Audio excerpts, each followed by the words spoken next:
Hello, everyone, and peace of Christ to all of you. Today we have a special invitation. We have our sister from DCCI Ministry. She's going to make a call with me, and usually I don't really accept to speak out of my channel, but because they contacted me a long time ago, and I said then yes, so I have to keep my promise. Uh, So they will contact me soon. I think she will be with the other brother, with her. Uh, and I think all of you, you know her. She is a speaker corner. She is a very brave woman.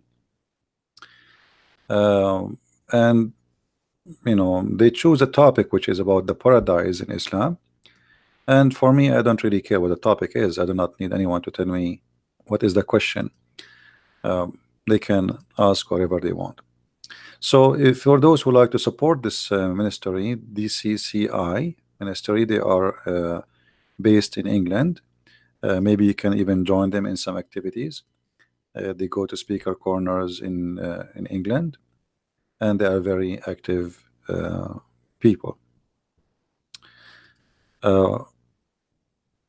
So please invite your friends, and soon we will be with the brothers and sisters from the speaker corners. Is my voice coming good, guys? Is my voice good?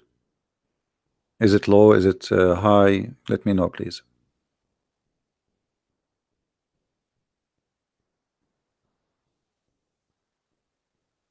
Yeah, always support the good ones. You do not need invitation, right?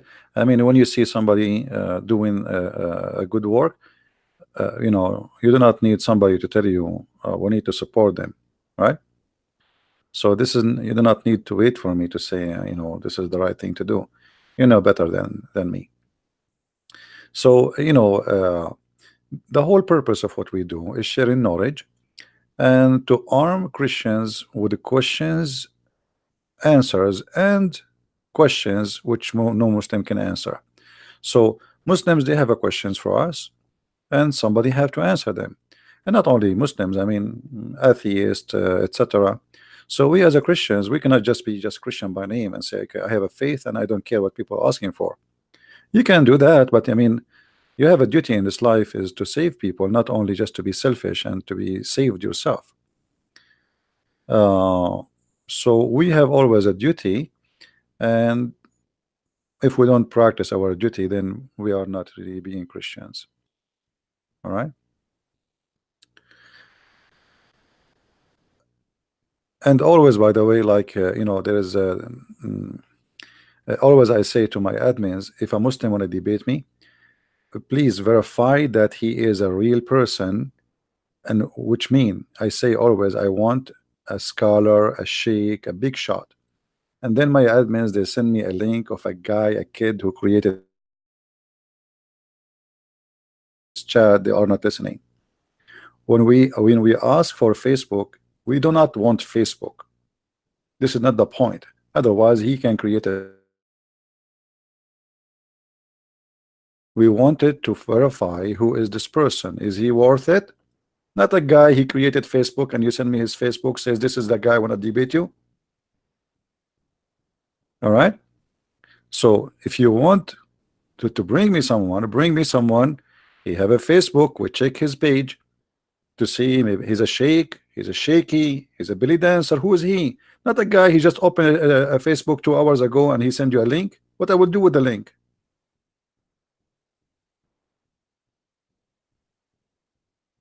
My voice is cutting out. Okay, let me switch my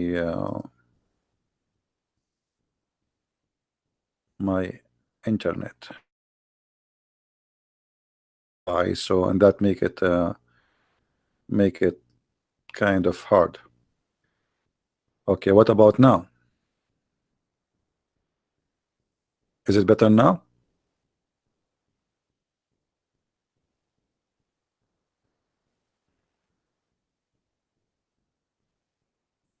Okay. Well, I hope it's going to be good now. Let's see here.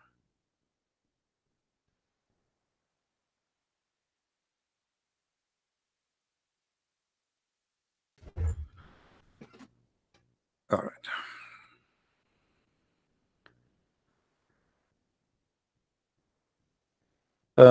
And Muslims, they when they defend Islam, they have the right to defend Islam, no problem. But our duty here is to show that Muslims, when they defend Islam, they prove Islam to be false. I never saw a Muslim really is smart to debate Islam or to prove Islam to be correct.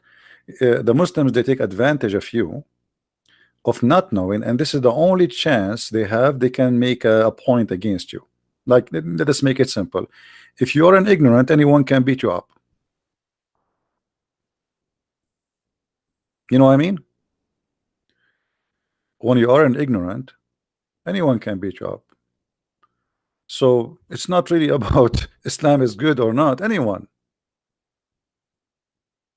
a person who worship a tree, he can beat you up if you are an ignorant. So this is what the Bible says, that my people be destroyed because of their ignorance. So when you are having an ignorance, you have a big problem. It's like you are sick, and we need to fight ignorance. This is the problem. The whole world is suffering from that. People die because of disease. What disease is? Disease that us, we are ignorant about how to fight it. Not long time ago, people used to die by flu by millions. Almost the whole earth was demolished by flu. It's just a stupid flu. But because we do not know how to fight this very simple, tiny virus, people die by millions. Ignorance. Today, flu is not a big problem. And Islam is no better, no different. So you need to learn about your weakness, your ignorance. And again, if there is any Muslim want to debate me, you are more than welcome. But I don't want to debate kids, because we cannot call it a debate. Or Muslims calling me like this guy in the text. His name is Fahim. Do you see this guy Fahim? If you click at his page, you will see a guy. He is like 55 years old. Last time he called me, he played for me a love song. Do you believe it?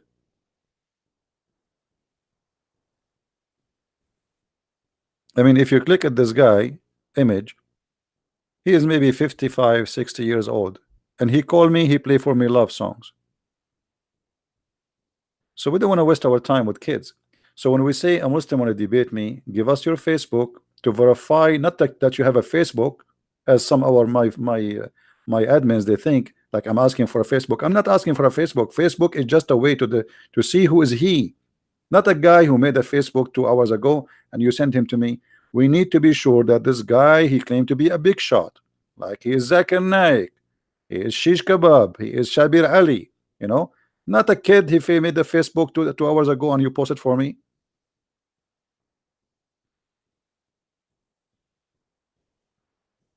So we don't want to waste our time with those idiots. Uh, Otherwise, all Muslims are welcome to prove Islam to us. All of the Muslims. But I don't want to waste your time. Explain 48:9. Okay. There's nothing out of the topic, but because today we are a guest, I don't control the topic. I don't know what they will talk about. We will see. Their title says paradise, so I don't know. We will see.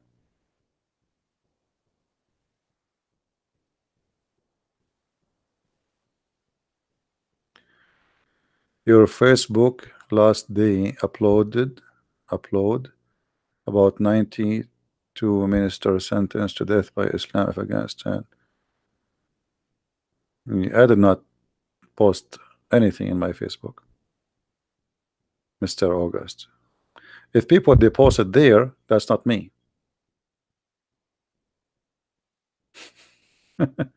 It's not me who posted. about Afghanistan. I never posted about Afghanistan. Yeah, the storm yesterday passed, and later I found out that this storm happened because Shaitan, he heard the prayer of Allah.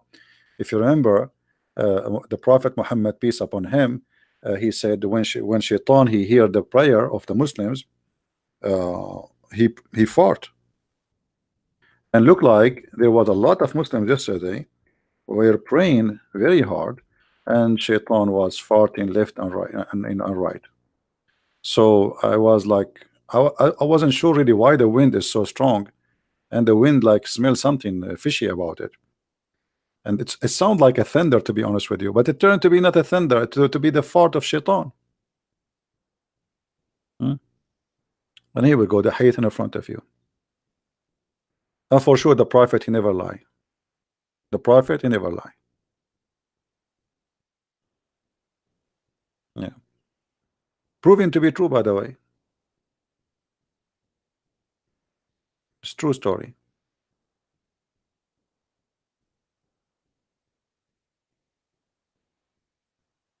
Anyway, guys, invite your friends. We are waiting for our the team from the speaker corner to call me, and we will go from there. And don't invite me to speak on your channel, please, because as I said, I don't like interview style, and I told them already, don't interview me, don't ask me questions about myself. I am no one. Did you watch the movie? It's called My Name Is Nobody. He abundant love, Arabian prophet, he lied. He says the earth is flat. Me said I said that. Hello? Hello, peace of Christ be with you, sir. How are you? Hey, sister, peace of Christ with you. So you are on our live stream. All right. I'm just going to ask a very practical question. Are you okay to be recorded in this live stream? Oh, for sure. Okay, because we do have lots of issues with YouTube. People who comes our live stream complains about their privacy. So therefore, I am asking you if you are okay to be recorded. Well, why somebody want to come in live stream, but he don't want anyone to hear him? I mean, I know. No, they want to be heard, but in somehow towards end, soon after our video finishes, YouTube sends a message to say you recorded the people who didn't want to be recorded. Yeah, so right. No, therefore I am you asking can record you. me 24 hours, 7 days a week, no problem. How are you, sir? I'm fine. Don't call me sir. Why you call me sir? I don't know you that much. Yeah, this is the first time actually. This is the first time we talk. You text me before, but we never talked before. I mean, yes. Yeah. I don't know your favorite color. Do you have favorite color? I like the color which Prophet Muhammad he like only. Green. No, Prophet Muhammad he like red. Okay. I'm just joking. I am disappointed to hear that you are taking Muhammad as an example. No, I'm not taking him as an example. I'm just joking. I know. All right. So I'm just trying to share you on my live stream. So. All right. Christian friends. So plan is for tonight is overall just talk about Islamic paradise and what Islamic paradise offers to Muslim men. Are you okay with the topic? Sure, anything. You do not need to tell me what the topic. Just ask me the question. What do you want? You are not as kind as me. Yeah, anything you want. Just ask me whatever you want, and I will be happy to answer. Okay, so I read your books. I think it was last year on sex and Allah. Mm-hmm. I must say it was sadly very funny, but it was sad because life of Islam looks very funny, yet it is sad. Yeah. So why did you write those two books? Well, people needed, I always do what people ask me for. So I noticed that people, they are asking for some reference in their hand, and this is a book specified, like the specialty about it. It's about sexuality in Islam. So anyone wanna do research, even if you want to do academic search, he will find a great reference about this topic in such two books. So now So you do not need what to I have go done was, through like tons of books to find some restaurant, like some reference. So I made them easy, and I did not put everything there. I put what is enough to prove a point. so I've done something very practical. I am not Arabic speaker. I am from Turkey, All right. and I went to mosque and I took your book with me. I think it was volume 1. All right. And I wanted imam from the mosque to just tell me what was happening in one of the hadith. Mm-hmm. It is the hadith when wife is beaten, her skin is greener than her dress, and Muhammad says you need to sorry for the language, taste. I will say it. Don't say it. Taste her. Yeah. You have to taste his juice. Yeah. Yeah, so I took that to mosque, Hmm. and imam told me actually that's not in hadith. Really? And then I was asking, are you sure? And then he said, no, it's not in hadith. I found the Arabic version hadith and I took the physical copy to imam. And he started telling me, actually, that is wrong translation. Okay. What is the correct translation? So correct translation was actually supposed to be, if just a marriage, not the zawaj. Word is zawaj. What zawaj? So he told me there are two words in Arabic. One of them is nikah, other one is zawaj. Mm-hmm. And he told me the word which is in that hadith is zawaj. What is the word he says it is zawaj? What is the word he's saying? Marriage. It needs to be marriage. So he's just simply saying, go and marry with this guy to go back to your first husband. Well, we can go right now and we can read the hadith. Let us go there. And I will use the Muslim translation. Yeah. So they will not say, he is using his own translation, right? I mean, there's no excuse after that. This is the hadith I'm going to share. I can send you the link actually in Skype. I don't know if you can open it there. Let me share it with you. Okay, I'm not very good with technology, so you need No to problem. be. I will kind. read it. I will read Be it. kind to me. Yeah, it's okay. Don't worry. It says here, Rifa divorced his wife, whereupon Abu Abdurrahman, etc., married her. So there's a guy, he divorced a woman. His name is Rifa. The other guy, his name Abu Abdurrahman, he married her. One day, this woman, she came to her to Aisha, as she complained that her husband did beat her until he made her skin greener than her clothes. And then Muhammad, he came and he asked what's happening. So she said to him the story that her husband did beat her. Then Abu Abdurrahman, he heard that she went to Muhammad. So he came and he found his wife. She went to Muhammad. So he came with his two sons from the another wife. So this is two sons he have from different wife. And then she said, which means the wife, by Allah, I have done nothing wrong to him, but he is impotent and he is useless as this to me. Holding her fabric, which means this guy, he cannot have sex. Holding, showing the fring of her garment. Abu Abdurrahman said, by Allah, I can't satisfy her, but she is disobedient and wants to go back to Rifa. Allah Messenger said to her, if this is your intention, then you know that it is unlawful for you to this is the Muslim translation, not my translation, to remarry Rifa, unless Abu Abdurrahman had sexual intercourse with you. Then the Prophet said, he saw the two boys of the Abdurrahman and he asked him, are these your sons? Abu Abdurrahman said, yes. The Prophet said, you claim what you claim, which means the guy, he cannot have sex. But Allah, by Allah, those boys resemble him as they resemble the crow. So this is one of the hadith about the story. Yeah. So what Imam told me was, where it says Abdul Rahman has had sexual intercourse with you, that means actually when he marries No, with you. actually in Arabic it does not say I know. sexual intercourse. In Arabic it says until he tastes her juice. Here we Yeah. go. It says So حتى يذوق عسيلتك. And anyone who speak Arabic, you can see in my screen here. So we are not lying. That's what it says. It did not even mention the word intercourse. It says until you taste, he tastes your juice. Now we can go right now to the Arabic dictionary, Arabic English dictionary, and we see what the word asila.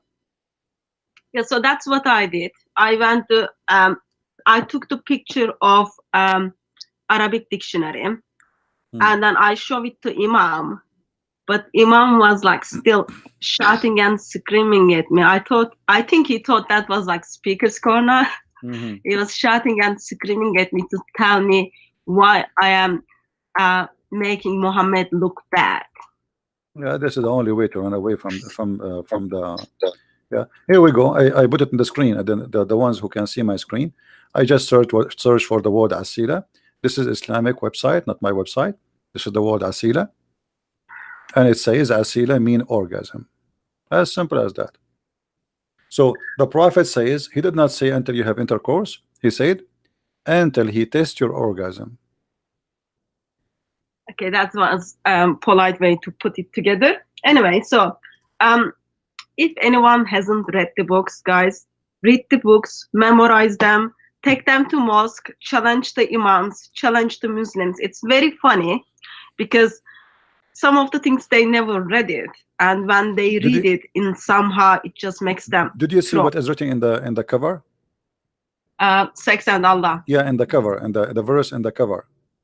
Oh yeah, that's the 5566. Yeah. Restrain whom. Yeah. Do you want me to read it? My English is very bad. I mean, this is alone is a disaster. What kind of a religion? What kind of religion? This God, he described what is inside the women private part, you know, to make us believe in it. You don't need to be genius to answer that question. It's called Allah. Yeah. But that's different topic. Yeah. So anyway, just wanted to say thank you very much for these works. They are very, very helpful to Christians. Also, it is very helpful for Muslims who never even bother to think about what their religion is teaching. But as I've been harassing you for a long time now, I want you to kind of just tell us a little bit about what does Islamic Paradise is offering to Muslim men when it comes to men or when it comes to boys. You see, first of all, if we ask ourselves what is the word paradise is coming from in Islam? I mean, the God of Islam, obviously he is not God, because he mixed between what is heaven and what is a garden. As an example, if we go to the Quran and try to find the God of Islam is speaking about heaven, suddenly we will find that Allah, he speak about the Garden of Eden. Garden of Eden. And that is all over the Quran. Chapter 9, 72, chapter 13, 23, chapter 16, 31, 18, 31, 19, 61, 35, 33, 38, 50, 48, 8, 61, 12, 90, 99, 98, 8. So all of this is speaking about the Garden of Eden. But how the Garden of Eden came to be in the heaven of Allah? This is showing us that the one who wrote the Quran, not only he is an idiot, he is ignorant, because the Garden of Eden is not supposed to be in the sky. But in Islam, suddenly the Garden of Eden is jumping to be in the sky. And here, if you look at the heaven as an example in chapter 18, verse number 31, you will see how silly this heaven. I know you want to know about the boys, but we want to give introduction to those people who they are trying to understand. If you go to that verse in 1831, you will see it's speaking about that Allah will give me a bracelet of gold, and I will wear a green silk clothes for eternity. and I will be laying down in a couch, and I will have a pillow underneath of me. Okay, so if just a moment, green is not your favorite color, so your favorite color is red. What are you gonna do? None of those actually is my favorite color anyway, but I'm just joking with you. But in here, like, speak of the argument. you see, If you see, this is the good thing about women. You know, like women, they want to know what the color you like. This is not my topic. Focus with me in the heaven. So the heaven is of Islam. It is very silly, very silly. What kind of God he promised me a bracelet in my hand, and I am a man. Why a man when I wear a bracelet? A bracelet of gold, and then I will wear a green silk clothes all my life for eternity. How boring. And not on and he is trying to tempt me, and he say you will be reclining there. I mean, how silly is that? So what does that mean? I mean, this is so here you notice that Muhammad is making fun of us, insulting our intelligence, believing that we are a bunch of fools, and we will believe in such a religion because he promised us a couch, and he promised us a green silk and a bracelet in our hand, and we will have open buffet.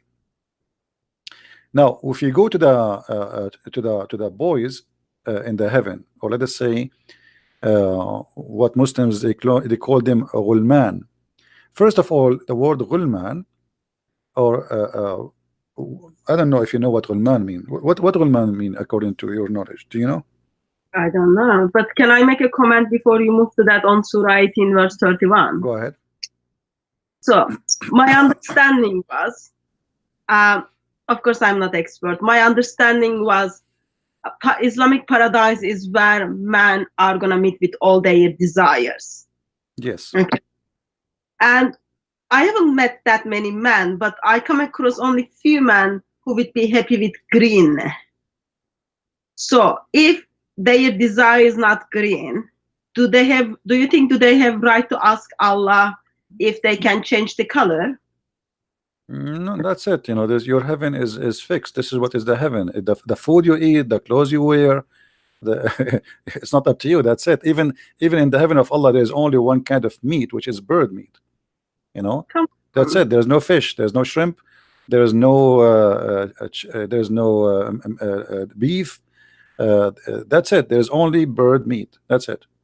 So I have to be like kind of different type of vegan in heaven, in Islamic paradise. Everything is fixed. Everything is already prefixed. Your clothes, your dress, your etc. And the color is not, you know. And the funny that Muhammad, he says whatever they wish, but yet he is telling us exactly what we will wear. You know, what is the wish in the story? When you say to somebody whatever you wish, it's mean whatever you wish. So why you say to him you will wear a green silk? What if I don't want like a green? A green, you will be like in a surgery room, a bunch of surgeons in the hospital, you know, working in your body. Everybody is wearing green, you know. What about silk? Because there are people who are allergic to silk. Actually, he did not say the word silk. You see the translation in there. It says silk, but the fact it is silk, but it's not really silk as just silk. It is it's like Gucci. You know, the word in Arabic there is istabraqa. Istabraqa, which is a fabric made in Iran, and this fabric, you know, it's very famous. Let us see here. It's very famous. Let us show you on the screen. I need to make a comment on it. All right. So the it's a fabric. It's like now you say Gucci, you know. So in the time of Muhammad, if you go to chapter 55, verse number 54, it says that Allah will provide them with couches lined with silk brocade, and this is the same kind of clothes they will wear. So this is a Gucci at the time of Muhammad. Like there was a very famous name of a fabric made in Persia. Muhammad promising his followers, you will get that, which like saying today, you will get Gucci. So obviously this is proving to us that Muhammad is a false prophet again, because imagine God, he promised me Gucci. This is literally, imagine I say to you in a book now, I am a prophet, and my God will give you Gucci. He named it as Gucci. He did not just say, he did not say silk. He said istabraqa. Istabraq is a Gucci at that time as a brand of a fabric made in Iran. Okay. So what does it say to you about Sunni Muslims? Because Iran is a country where Shia Muslims based. Yeah, no, but So, this has nothing to do with Shia and Sunni. I know, but now Shias took over. So if Muhammad is pointing them, remember Muhammad is like knows everything, is very good guy, is pointing people to Iran. Maybe there is something we can No, think. I believe Muhammad, who worked in trade when he was working for his wife, he knew about this fabric, which is very expensive, and only rich people they can wear it. So Muhammad, he promised his followers that they will wear, they will in the heaven, Allah promised them Gucci. So it's not about the Persian as much, it's about promising them the most or the best he have in his time. People heard about it. I know, I was trying to make a joke, but Yeah. that didn't go well. Yeah, it's okay. Anyway, Don't worry. so okay, sorry, I had to stop you there. You were gonna go through the boys. All right. I'm asking this because so I have brothers, lots of Christian brothers, and they are asked a lot to convert to Islam.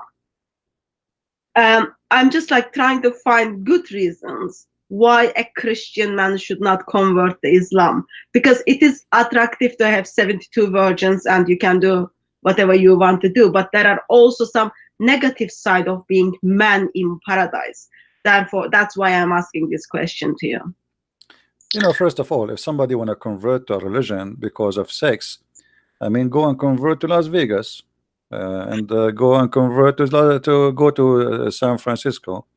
No, Las Vegas is expensive though. I checked the tickets like a couple of months back. No, the Islam is expensive too. You will spend your life bending upside down, and you wake up early in the morning and you bend down, and then you have to do Hajj, and you might die there. People step on you. 5,000 people last time they were killed. You get diseases, you get all kind of viruses. People kissing the black stone, licking the black stone, all the bacteria and the virus in the world, they come with it. And then you drink the water of Zamzam, which is full of arsenic, which is poisoned, and then you go back home and you will go bingo, you are dead if you survive the Hajj. Now, on the top of that, you spend a lot of money to make Allah happy. It's not for free. Allah will not pay for your ticket. So you have to fly all the way to the Kaaba, even if you are an Indian guy who cannot even pay for your child support. You know, a person who is in India, his income for the whole year is not even $1,000. He have to save at least $7,000 to $8,000 to go and do Hajj. And then in Hajj, either he die, or he will be robbed, or he will get viruses, or people they walk in the top of him, especially when they go around the house of the shaitan. And by the way, shaitan he moved to Australia. He's not there no more. So what the point of this? You know, it's not for free. It's just a false promise and a stupid promise. Otherwise, anyone can make a promise. I can make a promise now. If you believe in me, I will give you heaven. What do you like? Shrimp? Full of shrimp. You know, I will give a promise to everyone fit with his what he like. You know, I can make a better deal than Muhammad deal. People like sex, okay, a lot of sex, as much as you wish. What do you like? Like art? I will give you a better than Muhammad deal, because Muhammad he forbid art, forbid drawing. In the heaven of Allah, I will give you unlimited paint supply to paint for the rest of your life. So if about promises, if I am a fool and anyone he make a promise for me, I will believe it. That's mean he is a fool, and the fool, nobody can stop him from converting to foolishness. Go and convert, who care? But the question is, if Allah is a true God, why he need to promise me such a silly, stupid promise? Because this is silly and this is stupid, and this is not even a human. We are not a bunch of animals. We are just made. We are made to be sex toys. Same time, what is the point of having sex? Like Muhammad, he speak about 70 years orgasm. So what the difference between 70 years orgasm or 7 minutes? Why it have to be 70 years? What about to make it 700 years? Maybe it's better 700 years. So obviously the promise is foolish, and only foolish can believe in such a promise. And if somebody want to be foolish, go and believe in whatever foolishness you want. So 1.84 billion Muslims are willing to make a bargain, getting all those 72 virgins, all those like sex, all those kind of things, versus in somehow they don't want to make a bargain on the good things you are offering them.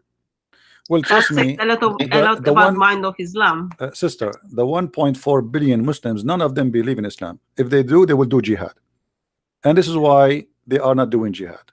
Because simply, if they believe in Islam, because the one who do jihad, he will get better versions and he will get higher rank. So obviously, none of them believing in this garbage, and none of them want to get the ranks which is higher, because is the heaven of Allah is 100 floor, and every floor have different rank and different reward. So when you go in the heaven of Allah, if you are a person who did jihad and die for the sake of Allah, Allah will give you a lot better women. But if you are a person who just a Muslim, the lowest heaven, the lowest reward for a Muslim in heaven is 300 boys and 72. This is the lowest. Yeah. So why? That's where I step in. Sorry, that's where my question starts. Okay. So Muslim man wants to follow Islam as faithfully as they can, and they want to take the life of non-Muslims in name of Allah, and they end up in this Las Vegas where they are going to get 72 virgins alongside of 300 boys. What are those boys are going to do in paradise? Yeah, first of all, they are not boys. So what are those 300 things? The word ghulman is coming from the word ghulma. Ghulma is somebody, I don't know what the equal word in English. Let me see in the translation. Hold on. If somebody, he is an age where he is like a youth, but he is so excited for sex, that is what is ghulma mean. If we go here, actually here we go. This is the word ghulma. This is the word ghulma. This is Islamic dictionary, not my dictionary. This is the word ghulma, where the word ghulam coming from. It says here, this is all the description for the word ghulma. So those ghulman, they are boiling for appetite of sex, sexual desire. So Muhammad is not only promising them that you will have, like here they say, nophomia. I don't know if I'm saying it correctly. Nephomia, nophomonia. I don't know what to say it. So yeah, it's not, English is not my expertise. It's okay, but people, they can see my screen, they can read it. But anyway, this is where the word ghulma is coming from. The word ghulam. So Muhammad is promising them ghulman, not boys, not just boys. They are not, because when you say boys in English, it means maybe he's like 6 years old, or this is not what it says. They are ghulman who they are facing, let us say, they are in a stage of their sexuality is in the top. Their sexual desire and needs is the top human being he can have. So at that age, this is what Muhammad is offering in heaven. Now, why Muhammad is promising them such a person, or such a, if we can call him a young youth, like teenage, who is so horny? What is the point if he is just going to be a servant? There's other hadith where Muhammad, he says, sorry, you've got 300 of those boys. I'll call them boys because I can't pronounce that Arabic word. And also those of, if anyone is eating, it will make them sick. Actually, the number, hold on, the number is not really 300. There's a hadith says 300. There's a hadith says 80,000 boy. In the first floor of paradise. Yes, this is for the bad Muslim, not for the good Muslim. Okay. If you go to Jami' al-Tirmidhi, Jami' al-Tirmidhi, hadith number 2562, it says the least of the people of paradise in position is the one with 80,000 servant, which they are the ghulman, and 72 wives. He shall have a tent made of pearl, etc. And then he described the rest of the accessories. Yeah. Okay. Sorry. maybe it's my English or maybe it's my maths. Something is not matching up. So you have one man, okay? He's got 72 virgin wives and up to 80,000 boys. Yeah. Yeah. And so he's gonna have sex with them, with 72 people each day. Okay. So 1 day is 24 hours. Divided 72. Not very good number. And of course, between the times, I don't know, probably like there needs to be rest, there needs to be food being eaten, plus you've got those boys who are in their top level of their sexual desire. Is it my maths is not matching here, or there is like something else going? No, here actually there's a lot of like stupid promises Muhammad he made, because remember we just mentioned that Muhammad he promised the Muslim he would have an orgasm of 70 years. So that's me. What the benefit of having those 72 if your orgasm will be 70 years? That's mean in order to I mean if the orgasm is the short time compared to the sex time. So let us say if the orgasm is 1% of the sexual relation time, so that means the sexual relation time is going to be what, 500 years. So by the time you finish with the first one is going to be maybe 500 years or 570 years, and then you start with the second one. So in order to finish the 72, maybe it's going to take him maybe 35,000 years. So you know what I mean? Because the number hospital, is there a hospital in Islamic paradise? Because I am assuming man will need hospital or woman will need hospital. So 70 years orgasm. This is just the orgasm. The orgasm is a short period compared to the sexual period. So if Muhammad is saying it is 70 years, then we have to think about, so how long the sex will be? Well, it's going to be 2 minutes? No way. It's going to be 5 minutes? No way. It would be funny if sex is 5 minutes and the orgasm is 70 years. So if the orgasm is 70 years, the whole process is how long? You know what I mean? Anyway, it like as a Christian woman, it makes me feel sick. But I don't know how does it make feel Muslim woman, because there was I spoke to a Muslim woman once. She was okay with it. You know what the Muslim will say to you? I mean, he is that's it. This is his religion. This is his stupid cult. He will change it. He cannot. So he will say it's good. I mean, I'm happy with it. But the fact, I'm sure many of them they have a lot of questions in their head. I mean, what's wrong with this God? What you know? Why sex occupies so much of the head of Allah? He cannot make us happy in different way. I mean, God is almighty and he can make you happy. Happiness is not difficult for God to bring it to you.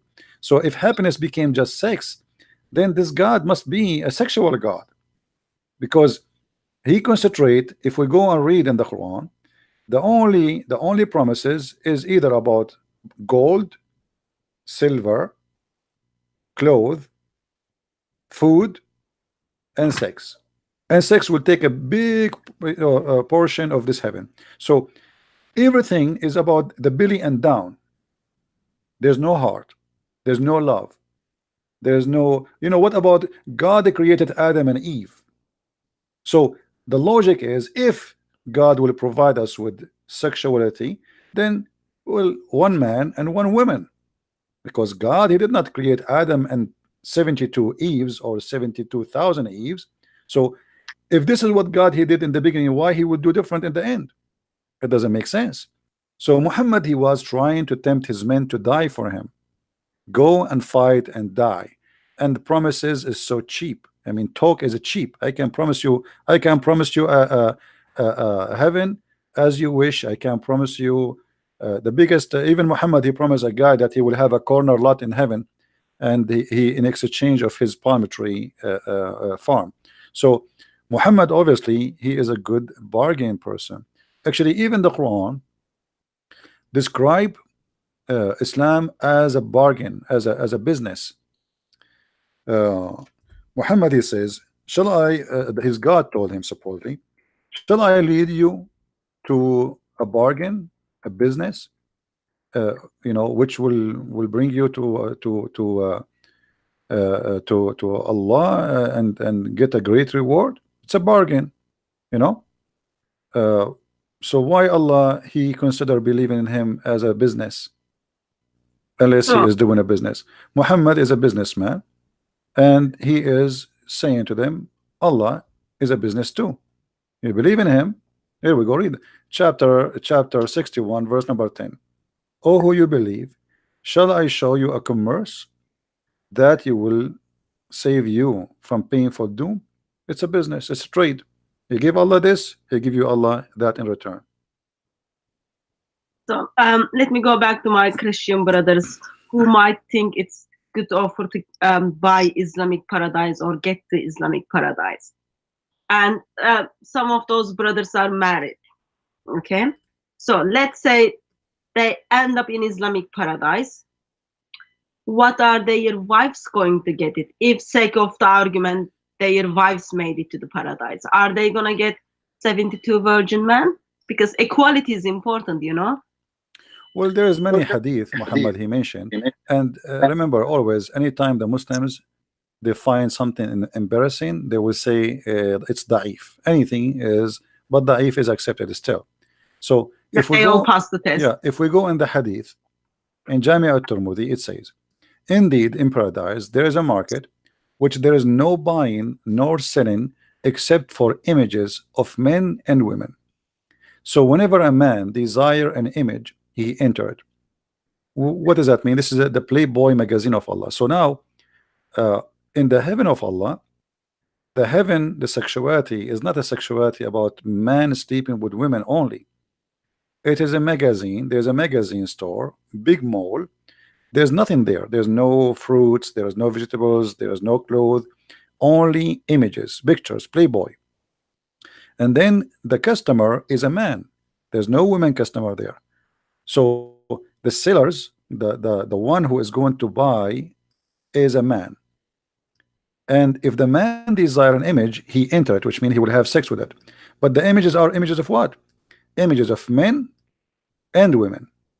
So Islam clearly speak about homosexuality in the heaven of Allah, and it's widely promoted, and they have no problem with it. Actually, I have a video, I don't know if you heard it before, where a guy, many of them actually, they speak about sex in Islam, and the person, he said, there's no problem. What's your problem?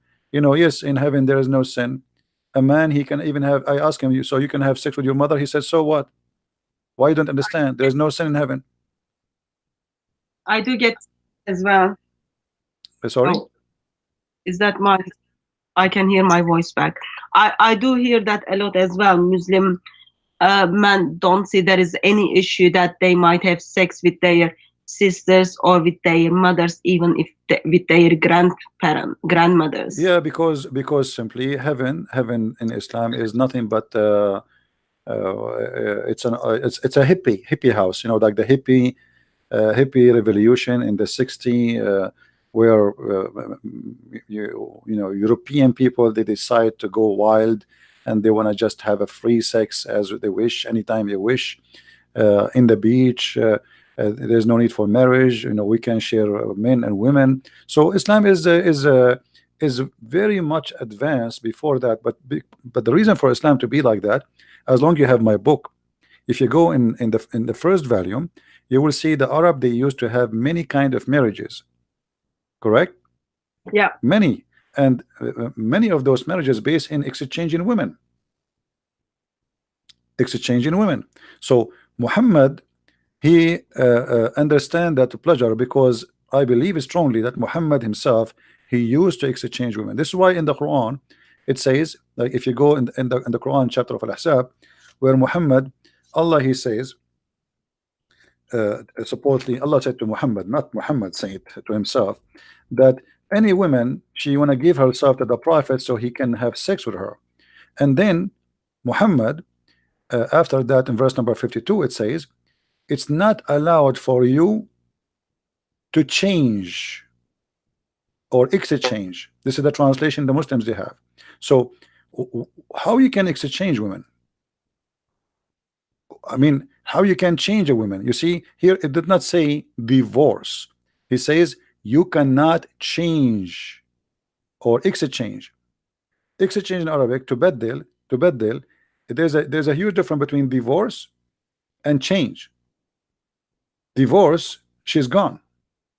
You know? I'm not that much surprised on that, because isn't it the same God who tells when husband doesn't need his wife anymore, you can marry him? So in the mind of Allah, human beings are an object which you just buy it from the shop and you can turn it and give it back. Yeah, but here the idea is why the Quran is saying to Muhammad, you cannot change or exchange. But here, like this is Yusuf Ali, I will read it for the Muslims, and I'm not using my translation. It is not lawful for thee, between two brackets, to marry more women after this, nor to change them for other wives. How you can do change other way? You see, it's not allowed for you to marry more women, nor to change them for other wives. What was happening here, obviously, that Muhammad at that time and the Muslims, they are practicing a change in wives, and changing wives is not a divorce. Changing wives is you take my wife, I take yours for a period of time, and this is what the Arab used to do before that. So Muhammad, obviously, he still enjoy changing wives, the same as the Arab used to do so. This is why when a Bedouin man, he came to Muhammad and he said to him, give me al-Humayra, you know, the Aisha, they call him the blondie. So Muhammad, he said, but she is the mother of the believers. Muhammad, he did not take his sword to fight him, and I am the prophet, I will kill you. No, he was, it's okay. And then Aisha, she said to him, who is this guy who can say such a thing to you? Muhammad, he said, he is a fool we have to obey, which means if he insists to take you, he will, and I will give you to him. So so sexuality in Islam is beyond just it's not just like you know, heaven and even in earth. I mean, is earth is different from heaven in Islam? All of it is about sex. Let me ask you a question. I'm guessing you've been Christian long enough. How, may I ask, like, how old are you? Are you like in your 30s, 40s, 80s? I'm very old, even you know. Okay, I'll think you are in your 70s. Yeah, 80, 90, can say. Yeah, I'll go with 70s. Okay. For last 70 years, Right. how does it make you feel as you read these verses as man, and hearing Allah does give you right to exchange your wife with someone else's wife? Well, first of all, here you see always the story have two sides. There's the guy who will take the wife, and there's the guy who will lose the wife. So Muhammad always the one who will take the wife. You see, you remember the story where Muhammad, he took the wife of his own son, right? Yeah. So in the story, Zayd, he is younger than Muhammad, and Muhammad is the old guy, but yet the younger is the loser, and the older is the winner. So Zayd, he been forced to divorce his wife, so Muhammad, he can have her. So age will not change the fact that everything in Islam is about a winner and a loser, and always Muhammad have to be the winner when it's come to sex. You, even if you are the son of Muhammad, you are not safe. Your wife is not safe from him. And even Ibn al-Arabi, in the interpretation, they says that Ibn al-Arabi, he said, if the prophet, his eyes fall into a woman, her husband, he must divorce her immediately, so the prophet, he can have her. So Muhammad, I believe, in certain point, his reputation became so horrible, and he wanted to fix it to make it look like, okay, you know what, I became a good guy, I'm not going to exchange wives no more, I'm not going to be the playboy, you know me, anymore. So In the chapter of Al-Ahzab, after he made the verse where it says that any Muslim woman, she can give herself to the Prophet so he can have sex with her. After that, Muhammad, he came, oh, okay, you know what, Allah, he told me after that I cannot change women, because people, they start talking about what kind of a prophet this prophet is.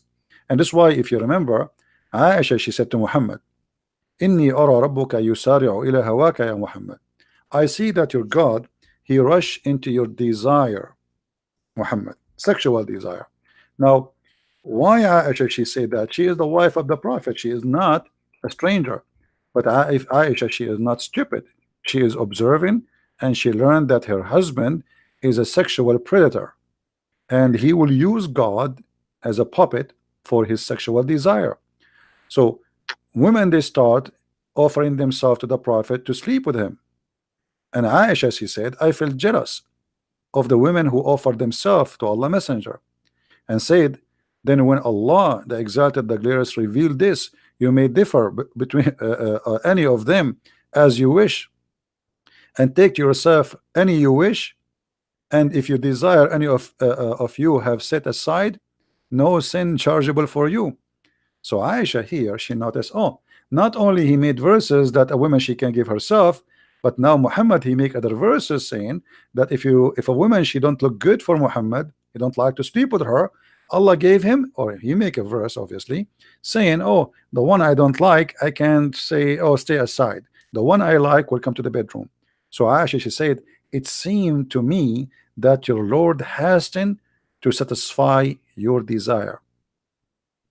So in simpler way, it makes you feel double sick. In simple way, it make me feel that you know, Satan is exist. You know, because this is what Satan do. You know, I will not make the Satan make me sick, because I know he is what he is, but this is a proof that Satan is there.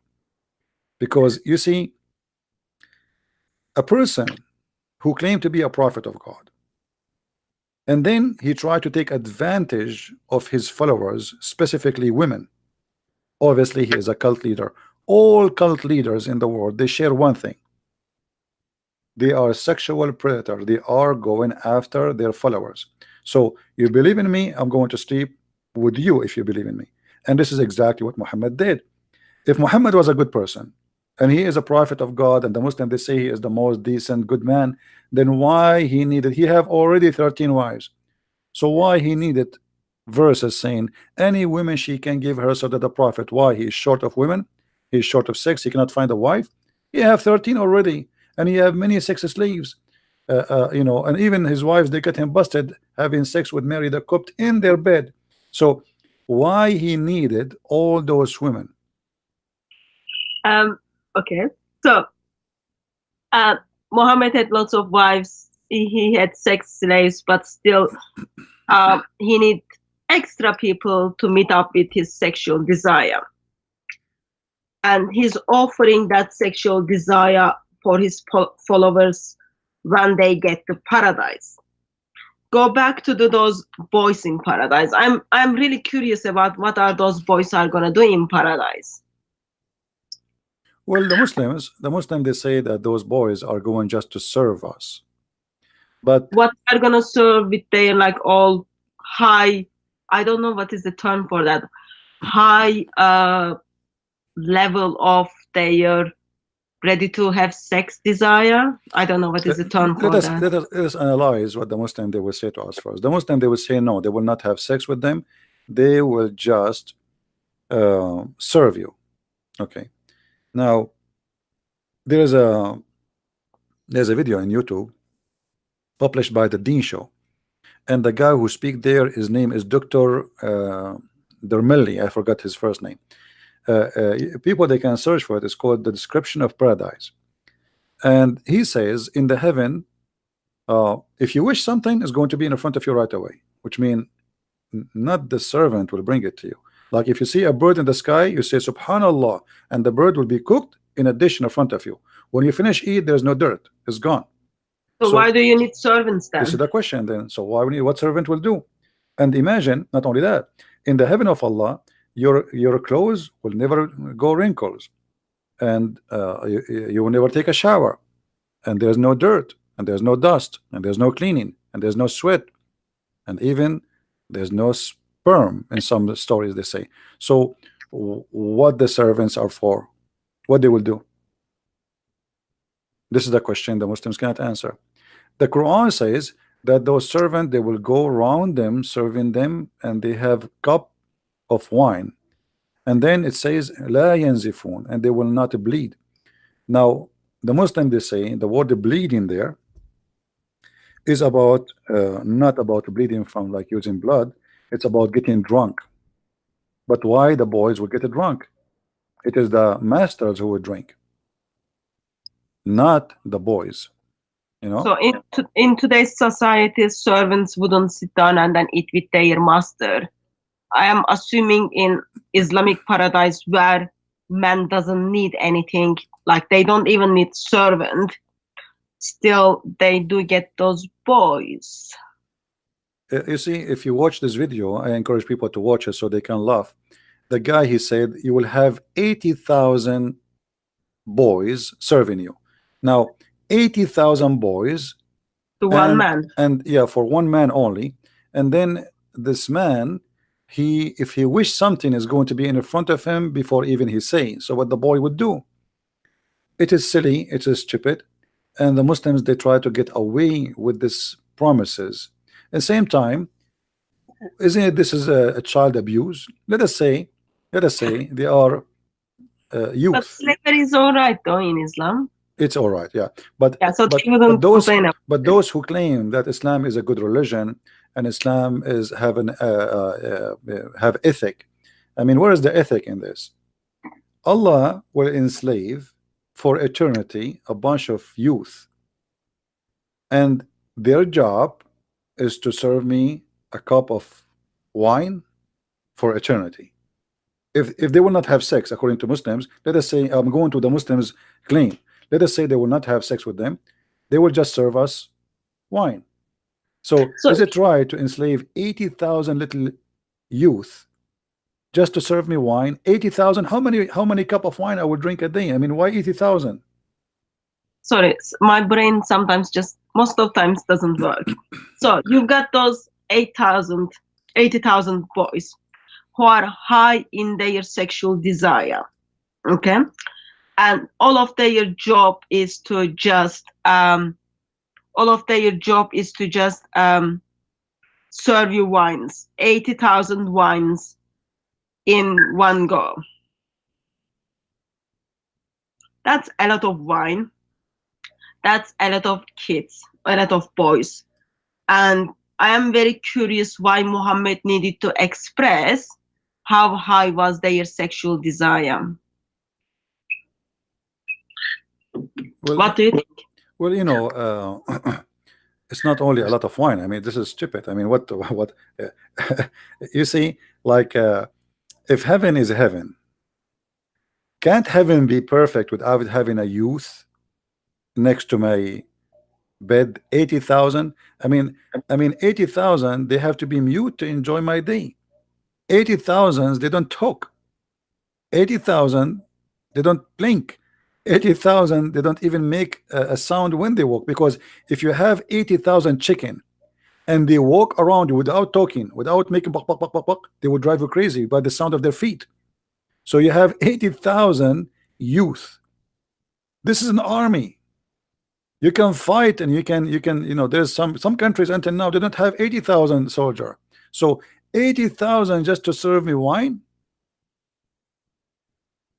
Well, life must be very hard in paradise, Christian friends. You can guess, like having lots of sex for long times, you need lots of drinks, and you need those sexually high boys to serve you drinks. For me, I see it very, very silly, and it's an insult to our brain, like how anyone can believe in such a garbage. I mean, 80,000 little boys, and they are youth, and they are horny, and they will be and not only that, the Quran could describe them, they are white like pearls. Why they have to be white like pearls? Why they have to be so beautiful? You know what? So obviously the man is enjoying their beauty too. Otherwise, why I need those boys who they are youth, who they are very horny, why they have to have such a look, such a face, and such a design? It doesn't make sense. But the whole idea is promises is cheap, and Muhammad is speaking to a bunch of Bedouin. The Bedouin, the Arab, they love sex, they love to drink, they love even the Quran. Muhammad himself, he was a heavy drinker, him and Umar al-Khattab and all the Muslims, to the point he became the joke of the town. Everybody, when the Muslims they pray and they are drunk. So Muhammad, after the people start making fun of him, he come with a chapter 4 verse number 43, where it says Allah told Muhammad, supposedly, for sure this is Muhammad, he said to the Muslims, "Oh, who you believe, approach not prayer when you are drunk." So imagine how much they are obsessed with drinking, those Arab in the time of Muhammad, to the point they cannot pray. They are, when they go to pray, they are falling apart. So they are a bunch of drunken people. So Muhammad, he did not forbid that until he himself cannot drink, and then he says the wine is haram. Now here you will see the contradiction. Why wine in earth is bad, and why wine in heaven is good? I know Especially, the answer to this question. sorry. I know the answer to this question. All Would you right, like me to answer? go ahead. So, according to an imam who I spoke, he said Allah wants us to control ourselves in this world, and then we will get the wines in paradise because we deserve it by controlling. And my response to that was, morality of Allah changes while people are in this world. His morality gets worse when people end up in paradise. But the Muslims don't control anything. The Muslims, Muhammad, he legalized all adultery and he make it legal, including prostitution. Like, is a prostitution haram in Islam? It's not. No, that's why we do have lots of grooming gangs in UK. I'm not sure if you heard of it, thanks to teachings of Islam. I don't know what is that, but prostitution in Islam, as long you are using your slaves, it is halal. Chapter 24, verse number 33, it says that force not your maids, who they are your slaves, into prostitution if they desire not to do so. But however, if you force them, Allah is all merciful and forgiving. There's no punishment in Islam for any Muslim if he use his slave. She have to be a slave, not a free woman. If he use a slave he own for prostitution, it is legal, it is halal, and there's no problem with that. And the only condition here in the verse it says, force them not if they choose. Which means if you ask her, do you like to do prostitution, and she says, "Hey, good for me," then business is good.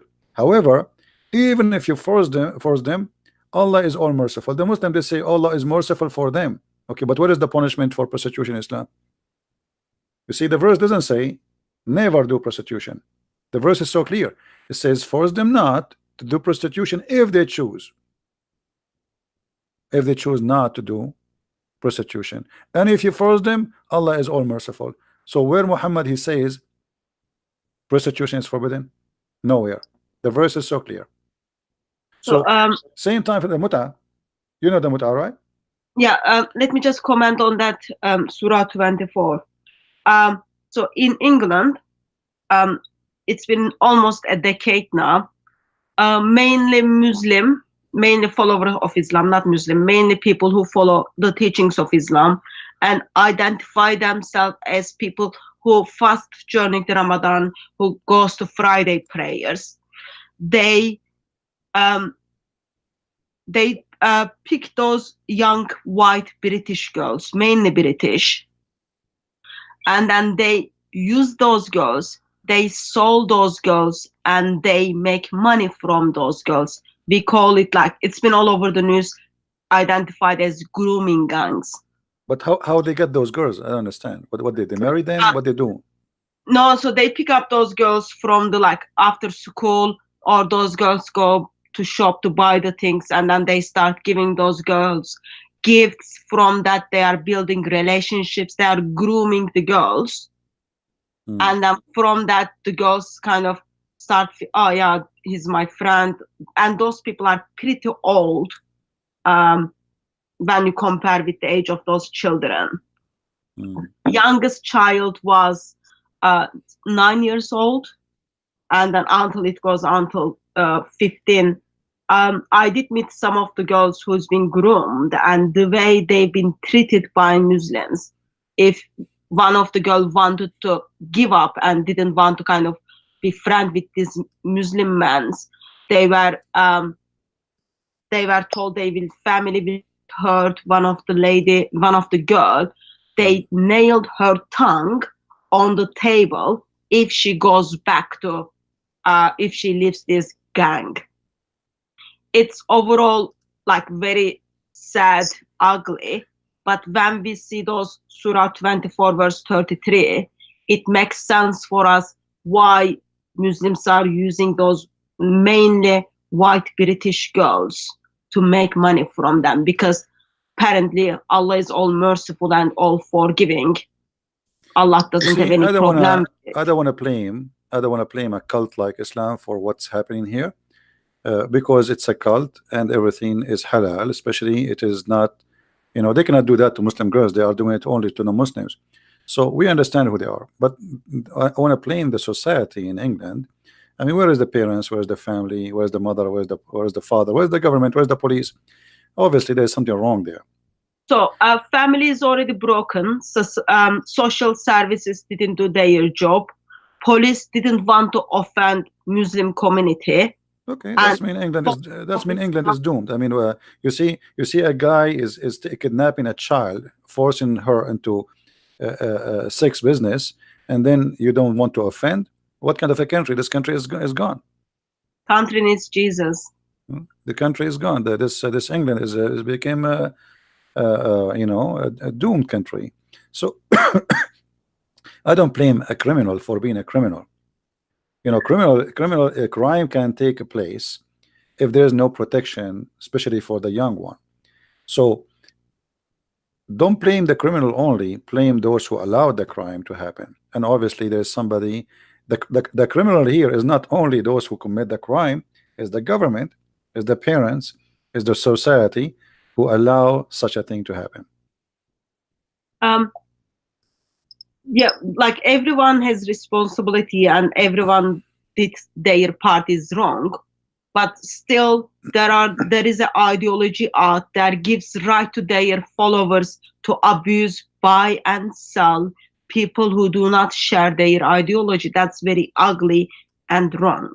Yeah, we know that, but what I'm saying, I know what Islam is about, and I know Islam allowed to take advantage of those who they are not Muslims. But there is other kind of criminals who don't care about religion too, and they would do that. However, if you don't provide protection in any society, the weak ones always, they will be the victims. And obviously the society in England is suffering from a big problem, and the problem is very simple. There is no protection. So Muslims, they have their religion where it allowed in them, you cannot kill a Christian if he is protected, and because he's paying the jizya. But if he is not, you can steal his money. And the same for their women. So they are practicing Islam. Nothing strange here. I mean, if they take those girls and they do to them what they did, we know what Islam is about. But the question is, how will that happen? So I don't want to blame the Muslims only for what they do or those criminals. I want to blame the whole society. This is a stupid society, sadly. And when people lose their honor, there's nothing else to lose. When people give up on God, this is what happens. Well, not only they give up in God, obviously they give even up in normal things a human being he have. I mean, honor. I mean, if you don't have an honor for your children, and I mean, even cats, even chicken defend their babies. So what happened to those rich people? They are not even chicken no more. You know what I mean? Like So if you try to take a chicken, a little chick from her mother, and she is a chicken, she will attack you and she will die to defend her chick. So if a chicken defend her baby, what about those people? What's wrong with them? Obviously, this society have something wrong with it. You know, if I have a child or a daughter, and somebody want to do that to her, you know, I will go crazy. I'm not going to let anyone even get close to my daughter. Obviously, there is something wrong, you know. And always Satan, my dear sister, always Satan, he find his place when there's a place for him. If there's no place for him, he cannot get in.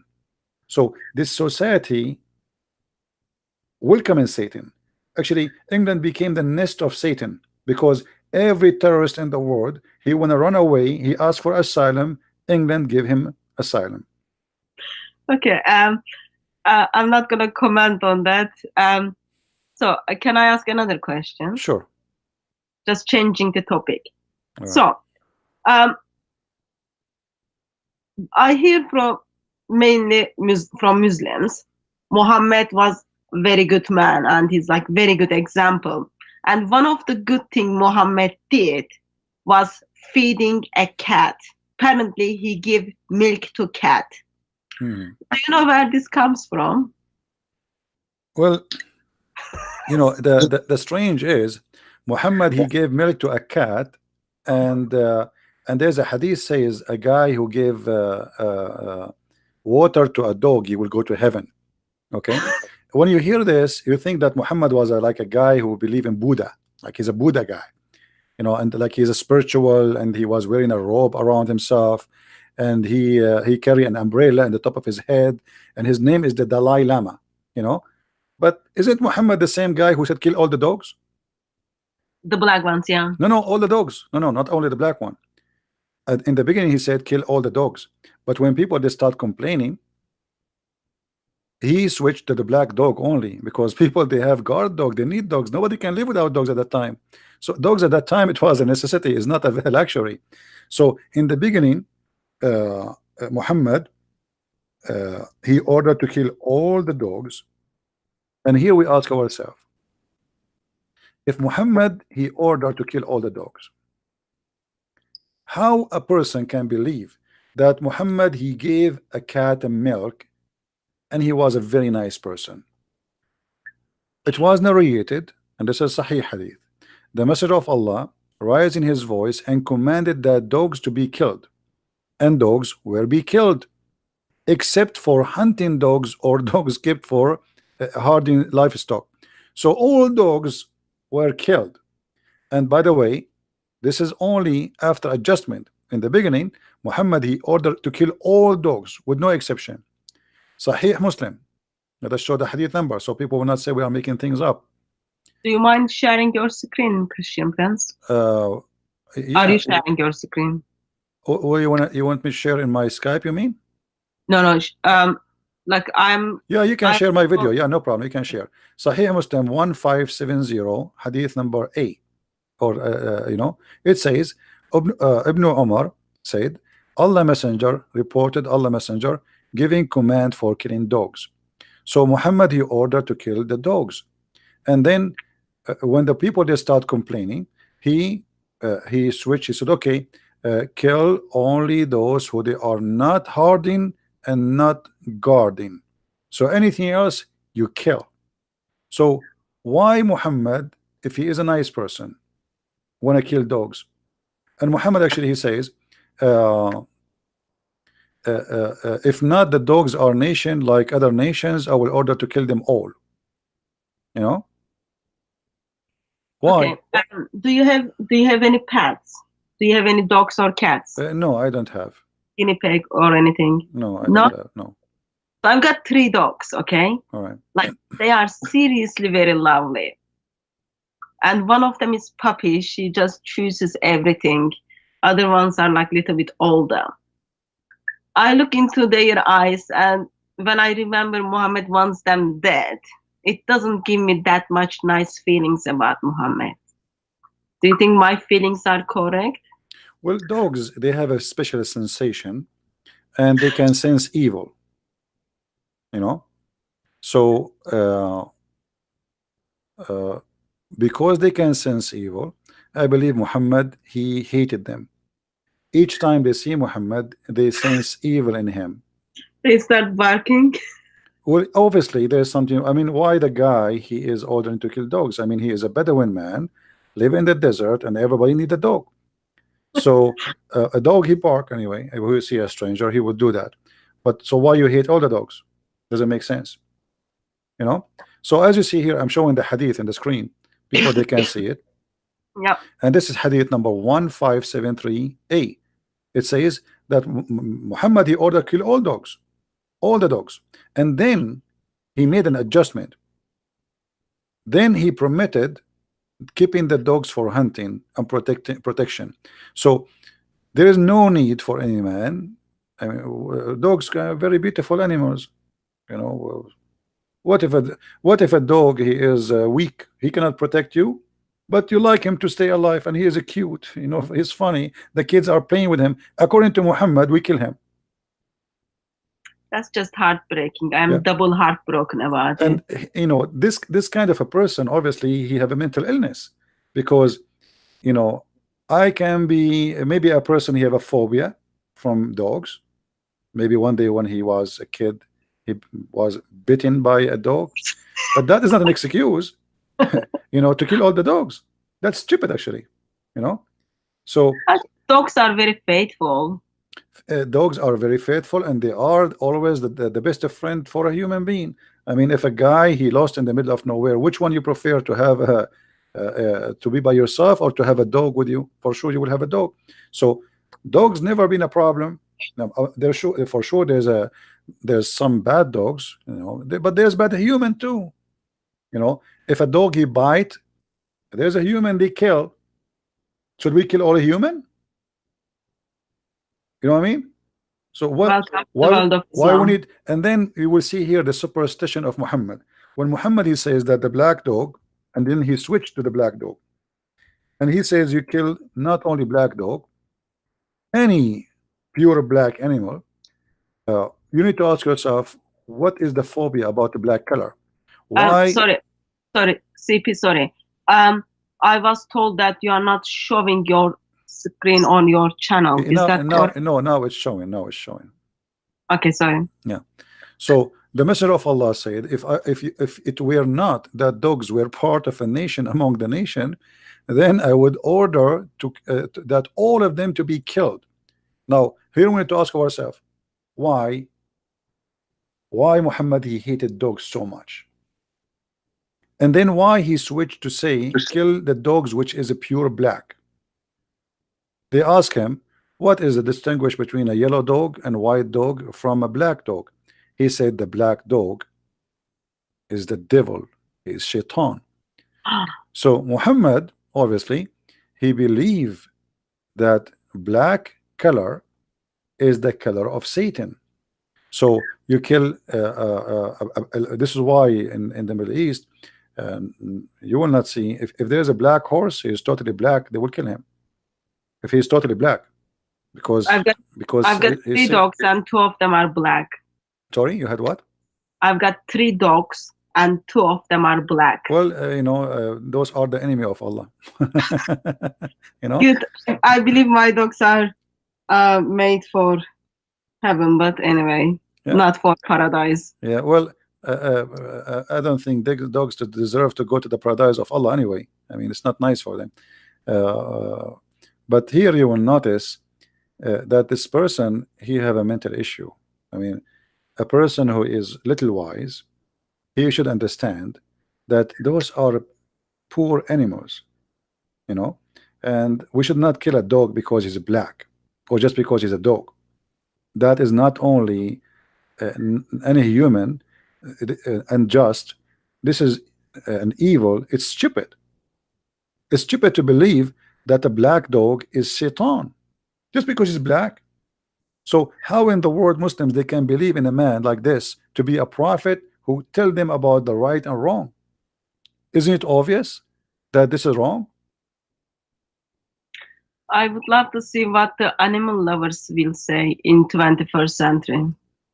Well, But that's just a different you topic. see, a human being, he always was in love with dogs since the beginning of time. This is why dog is the best friend of a human or a man.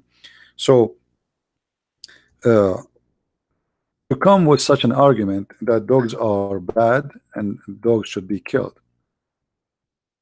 it's exposing a kind of mental illness for this person. So just go back to my question on Muslim reasoning that Muhammad was very good man because he fed the cat. So you, like, how long have you been looking into Islam?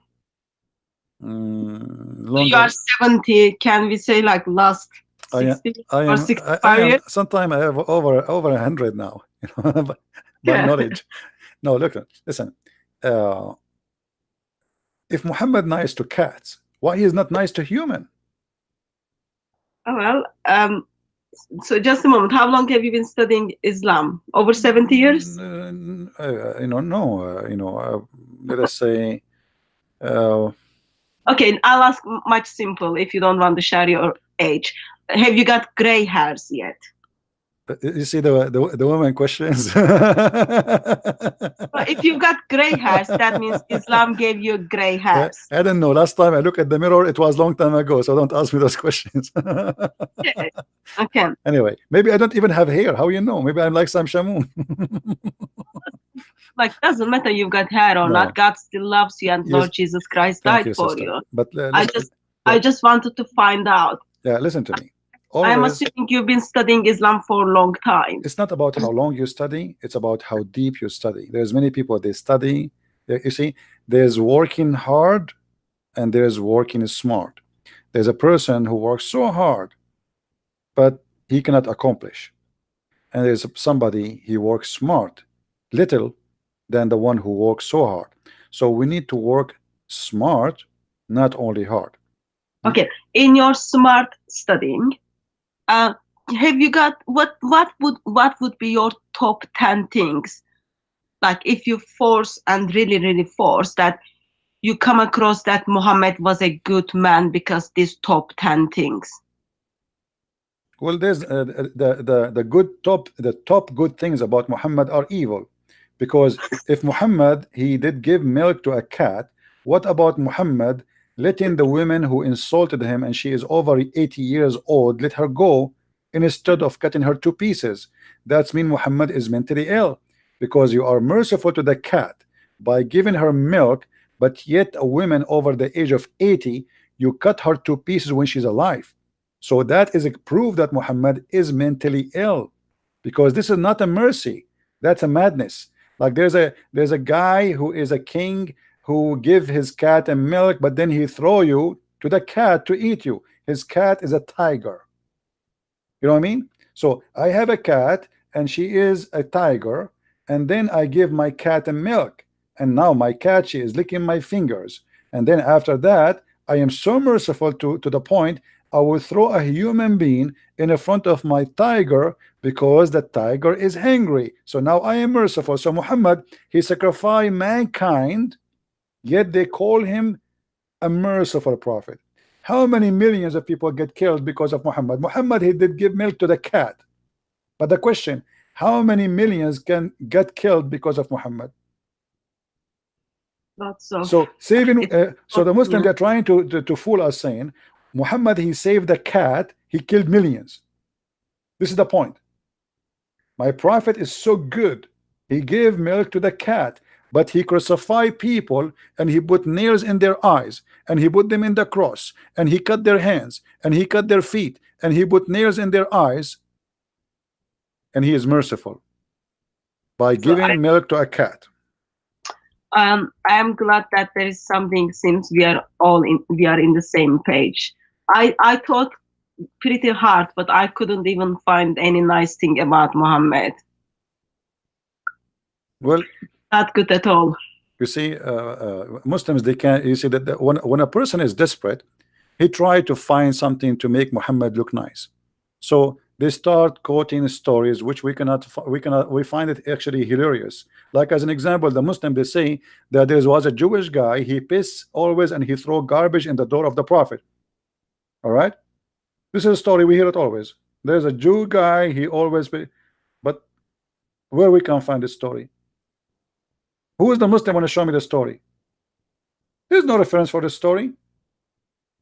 A Jew, he used to come to the prophet and he pissed in the door of the prophet and they throw garbage in the prophet, and the prophet one day his son blah blah blah. Okay, I want to see the story. So Muslims, they fabricate tons of stories about their prophet, but all the reference saying that Muhammad obviously is an evil person. Imagine Muhammad, the one who did feed the cat, he gagged the eyes of a human being. He put nails in fire and he gagged their eyes. So how he is a merciful person, even if somebody want to be punished? Is that the story where Muhammad made people to drink camel urine? Is that story? Yes, this is the same story. Yeah, this is the same story. But what about, you know, putting nails in their eyes? I mean, okay, let us say somebody, he deserved to be punished. But what kind of punishment will reach out to the point I'm going to put nails, a piece of irons in the fire, and then I will push those iron when you are alive in your eyes? This is a horror movie. Imagine if we can record Muhammad doing that. Very peaceful man, very mercy to the world. So we will make a movie, and the movie showing in the beginning Muhammad giving milk to the cat, and there's a romantic music in the background.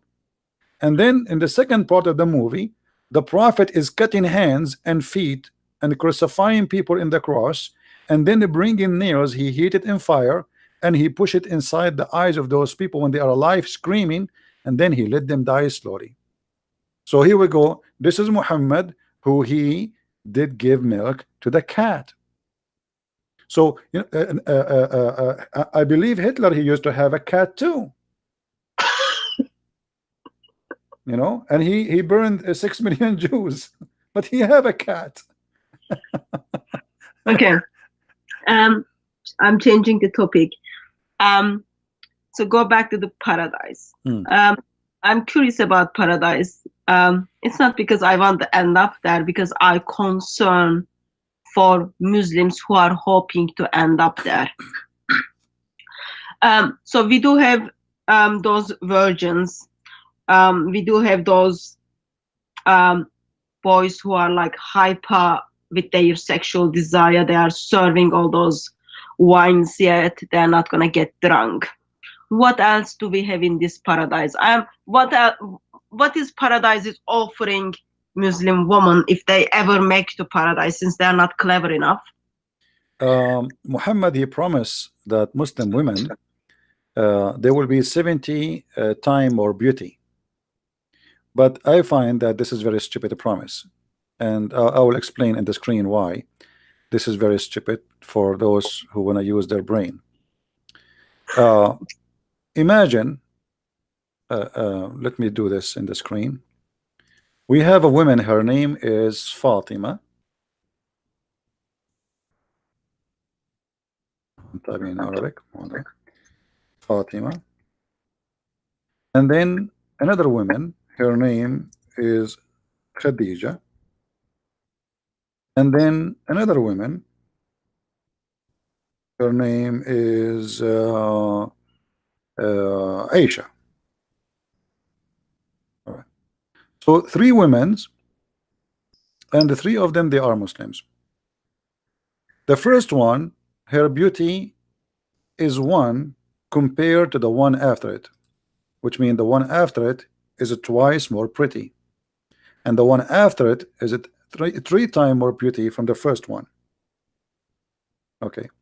Now if we give a beauty to all of them 70 times, you will notice that nothing change, because Fatima, she will be 70 times more pretty,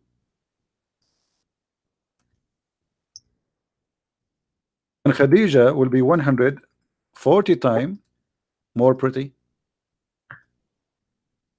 So Uh, people are not pretty enough in this world, and and Allah is giving them anti-aging creams and making them pretty in equal level. no, what I'm saying, nothing changed. I know. Nothing That's the changed. You still, excuse me, I don't like to use this word. I mean, like people they say ugly, but let's use it as a street word. So if she was ugly in earth, she is ugly in heaven still, because Fatima, she will go to heaven, and still Aisha, she is 210 times more beauty than her, and Khadija, she is now 140 times, and now she is 70 times. So it is still the same. So what the point? And are they going to watch over their husband go and sleep with other people?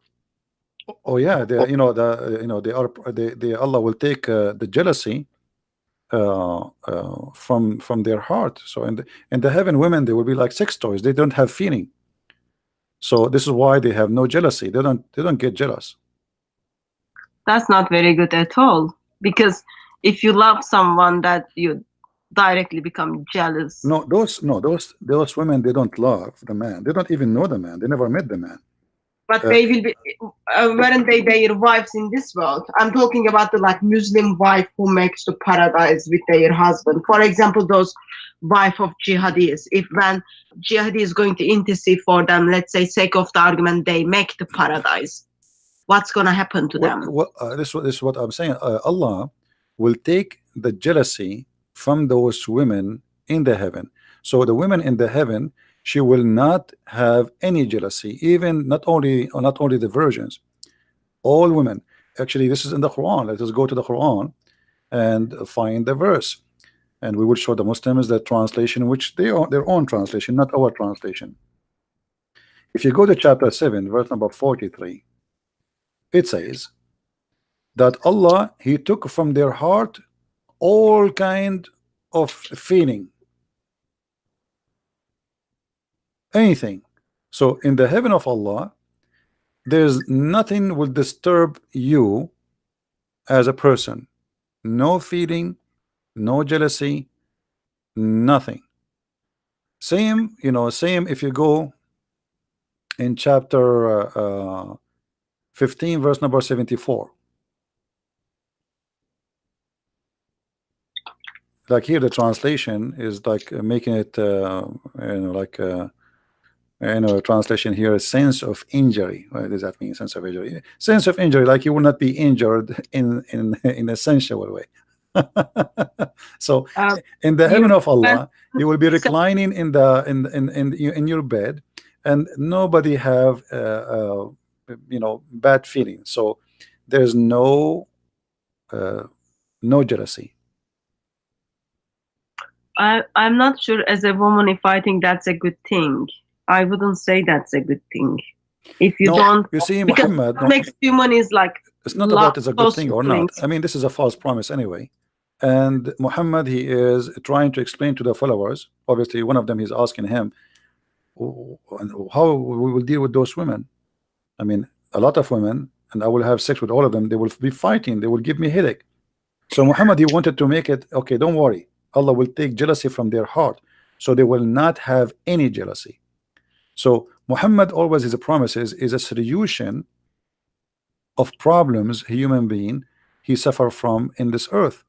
So when Muhammad, he promised you something in heaven, simply is to make you feel better, not to make you feel more horrible. So he promised that in this heaven you will not have those problems you have here. Women, they will not be jealous because you are having sex in the front of them with other women. No, actually, they will be happy for you. Of course, that makes sense because those wives or those women won't have mother. Therefore, men are not gonna get mother-in-law. That gives extra peace to them. Well, not only that, even the women themselves, they will not have the jealousy. The women herself, yeah, there's no mother-in-law in there, and not only that, you have my book, Sex and Allah. You will see that all the women who Allah promised the Muslims, they are a special kind of women. All of them, they have the same face, the same height, the same voice, they sing the same song, and all of them, their name is Hur. Now look at this. Imagine I have 100,000 women, but all of them they look the same. I mean, how stupid that is. So what the We point? recognize which one is which. What the point of sleeping with all of them? I mean, sleep with one, sleep with all. You know, because they have the same name and they say the same words. Each time the guy he finished with the women, she will say to him, "You are the best," which means you are the best in sex. But how she is saying to him that if she is a virgin? Just How a virgin she knew that he is the best? She never saw a guy other than him. She never even saw a man before. You know, not only she did not sleep with the man because the Quran says clearly that those women are maqsuratun fil khiyam, which means they are jailed in their tent. So how they say to the man after he have sex with them, "You are the best man, you are so good in bed, man, really, I never saw a man like you." But she is supposedly jailed. She never saw a man before. That's another reason we should encourage no one to become a Muslim. And not only that, you know, here you will see that Allah, he promised that those virgins, not only like he didn't say the virgin. You see, the people they say virgins. The Quran never say virgin, by the way. Quran never say the word virgins. The Quran describe the skin inside the women vagina. Never use the word virgin, and this is telling us how trashy the author of the Quran, because there's many words, nicer words. You can say the word virgin. What's wrong with the word virgin? In Arabic it says adara. Adara is virgin. That's it. There's no need to say and to speak about making them bleed, make their vagina bleed.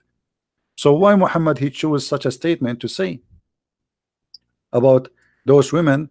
There's no genie and there's no man had sex with them. And by the way, here we need to take into consideration that Muslims believe that Muslim women, they are available not only for a human, they are available for genie. That's why the Quran says that there's no man, neither a genie, did have intercourse and break the skin inside their private part and make them bleed. That's just lovely. Yeah, it's one of the fictions of Muhammad, you know. Still, I'm questioning why billions of people are falling into these traps and following this man. You know, as I said, you know, like foolishness is exist, and people they are free to be fooled. You know, if somebody want to be fooled, what you can do for him? They go and then be a fool. But what I know that even those who convert to Islam, they don't really stay long there. They, you know, after a while, because you see, Muslims when they promote their cult, they lie. So they might find some naive people who they don't know, and they fall into the trap as any scam. But as soon they wake up and they notice that what they told them is a lie, they leave. Same time, a lot of Muslims are leaving Islam. You know, there is a revolution now in South Africa, in Tunisia, Algeria, Morocco. People are leaving Islam as never before. So even in Syria, even in Jordan, even in Egypt. So Saudi Arabia, they are leaving Islam, big deal. But because of the nature of this cult, it's a gang cult. They don't announce themselves. If somebody convert to Islam, the Muslim, they will make 10,000 video for him, interview, conferences. They invite them. Allahu Akbar. This guy, he was like this guy. His name is Yusuf State. He was an idiot. But if somebody leave Islam, how many videos we see of him? No, none. Few people they make videos, and if they make it, they will be living in the West. I never saw somebody leaving Islam. Have you ever heard of a country have zero atheists? Islamic countries have zero atheists. There's no way. I mean, the whole country have zero atheists, but because nobody dare to make to say I'm an atheist. Zero. When Ahmadinejad, the ex-president of Iran, he came to United Nations, he says we have zero gays in Iran. Why? Because nobody dare to say he's a gay. They will kill him immediately. So in order to know how many Muslims between those who call themselves Muslims, give them freedom, and then we will know. As long as there's no freedom, I believe that those Muslims are not exist. You see, I believe in a Muslim who is a Muslim in England to be Muslim more than a Muslim who live in Saudi Arabia, because in Saudi Arabia he have no choice or chance to be or not to be. But a guy who live in England, he can leave, or let us say, he can go around it, or somebody live in America. But you live in Saudi Arabia, that's it. There is no way you can get around it. You have to say, I'm a Muslim. I did met with a girl. She was graduated from Cambridge, and she did become a Muslim. And she got married with the guy who make her to say Shahada. Okay. I met with her. You know about halal marriage? What? I met her where she was waiting for halal husband. And this girl is graduated from Cambridge. And somehow when she became a Muslim, she left probably her brain in somewhere else. She was waiting for halal husband, and she was thinking that's very okay and that's very good.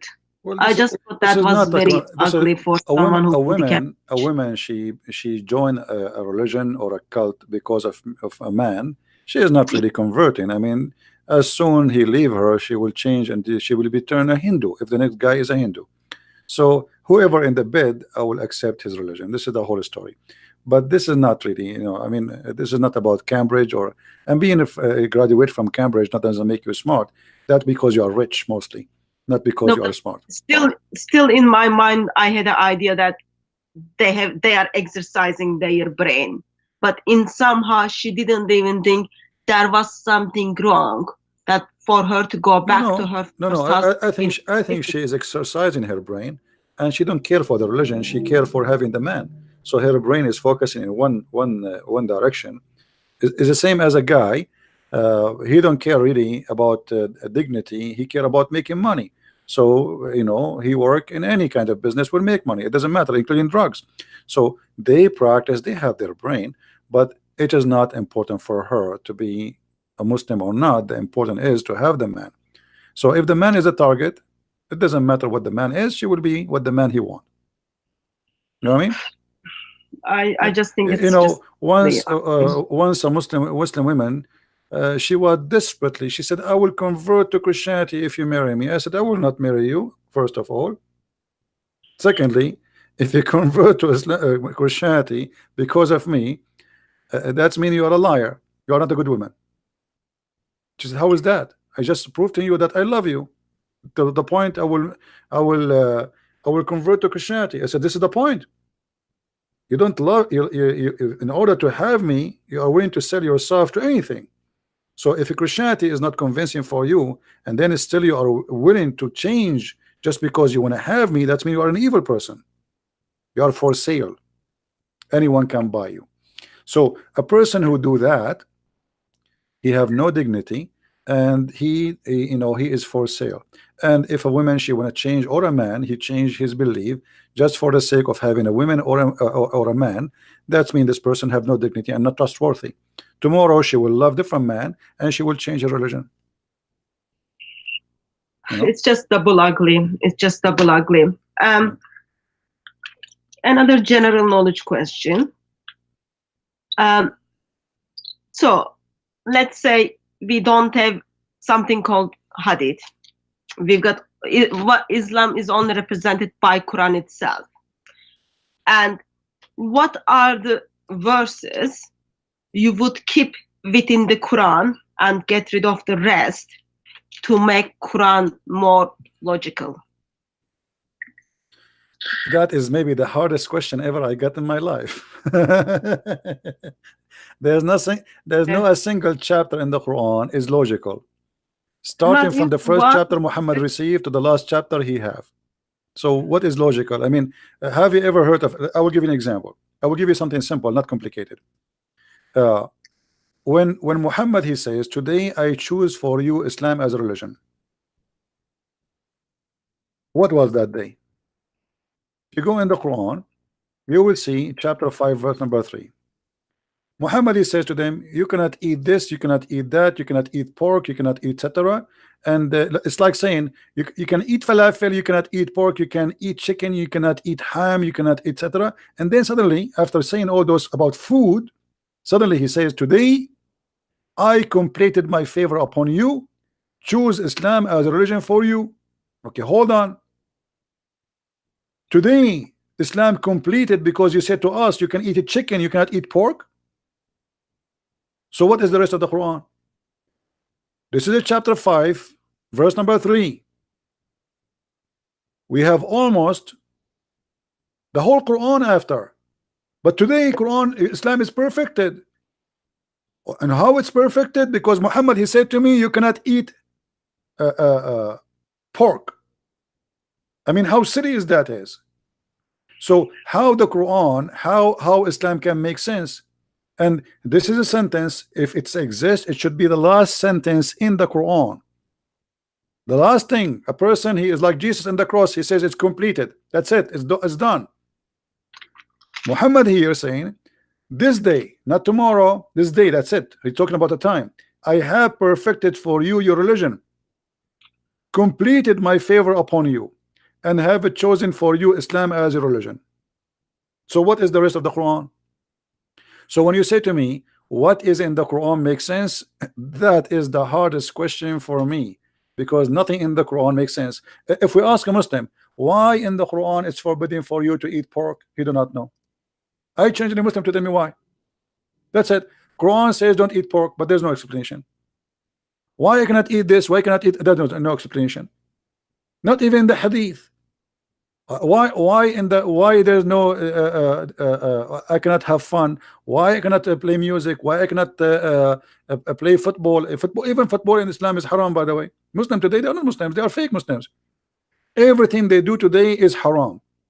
Every Muslim, he have a stereo in his car. Every Muslim, he listen to music. Every Muslim, he watch TV, and all of this is haram in Islam. All of this is forbidden. Art, pictures, cameras, all is haram. Muhammad, he said that a person who draw a picture, Allah will bring him in the judgment day, and he will ask him to blow in it as if he is going to create it, and he will torture him for that. And pictures by cameras is no different. It's haram. Muhammad, he says, angels will not enter a house have a picture. So why Muslims have pictures? Find me any Muslim, he don't have tons of pictures in his phone, even the one who have a long beard.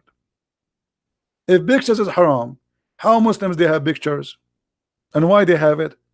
Because simply they cannot practice Islam. Islam is a silly, stupid cult. So this is what the Muslims they do. They convince themselves, I am a Muslim, Islam is great, but don't ask me about the details. The details is stupid, and my prophet is stupid. So I'm not going to discuss details with you, but I'm a Muslim. But don't ask me why I listen to music. Don't ask me why I have a TV. Don't ask me why I have pictures in my house, when all of this is forbidden. So what is halal in Islam? To eat and have sex. That's it. This is the halal. There are 6,236 verses in the Quran, and there is none one verse you would keep to make Quran logical. That says a lot about Islam, though. Well, there is a verse in the Quran. We have to be honest. It's very logical. The one it says you can eat in your house, in your house.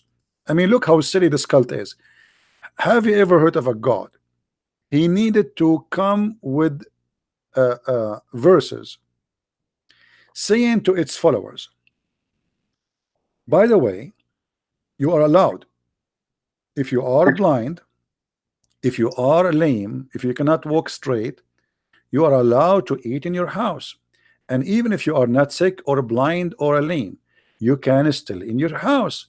And not only that, you can eat the house of your parent, and you can eat in the house of your aunts, and you can eat the house and of your brothers.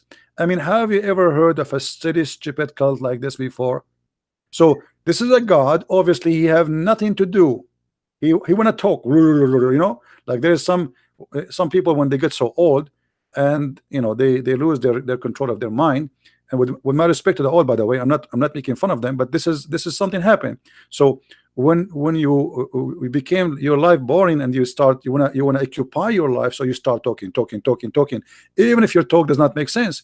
So what kind of God in the world? He says there's no problem if you eat in your house, no problem if you eat in the house, if you are blind and you where the blind will eat. I mean, usually before Islam, a blind, he eat where? He eat in a restaurant. In the time of Muhammad, there was restaurants in Mecca, in Quraysh. There's no restaurant. So what do you mean there's no fault if you are blind, nor if you are born lame, nor if you are suffering from illness, nor if you are yourself, which means you are not any of those, to eat in your home? What? God writing to me, saying to me, it is not sin to eat in your home.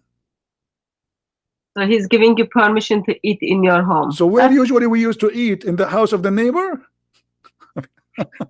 And then not only that, he like as I said, he's like this guy, you want to keep talking, he don't stop. And then he says, nor in the house of your father, or the house of your mother, or your brothers, or your sisters, or your father brother, or your father sisters, or your mother brothers, or your mother sisters, or in the house of which you have keys. So now if a Muslim, if you have a Muslim, if you are a Muslim and you have a Muslim friend, you give him the key of your house, he is allowed to eat your food in the fridge. Don't ever give a Muslim the key of your house, even if he's a real estate agent.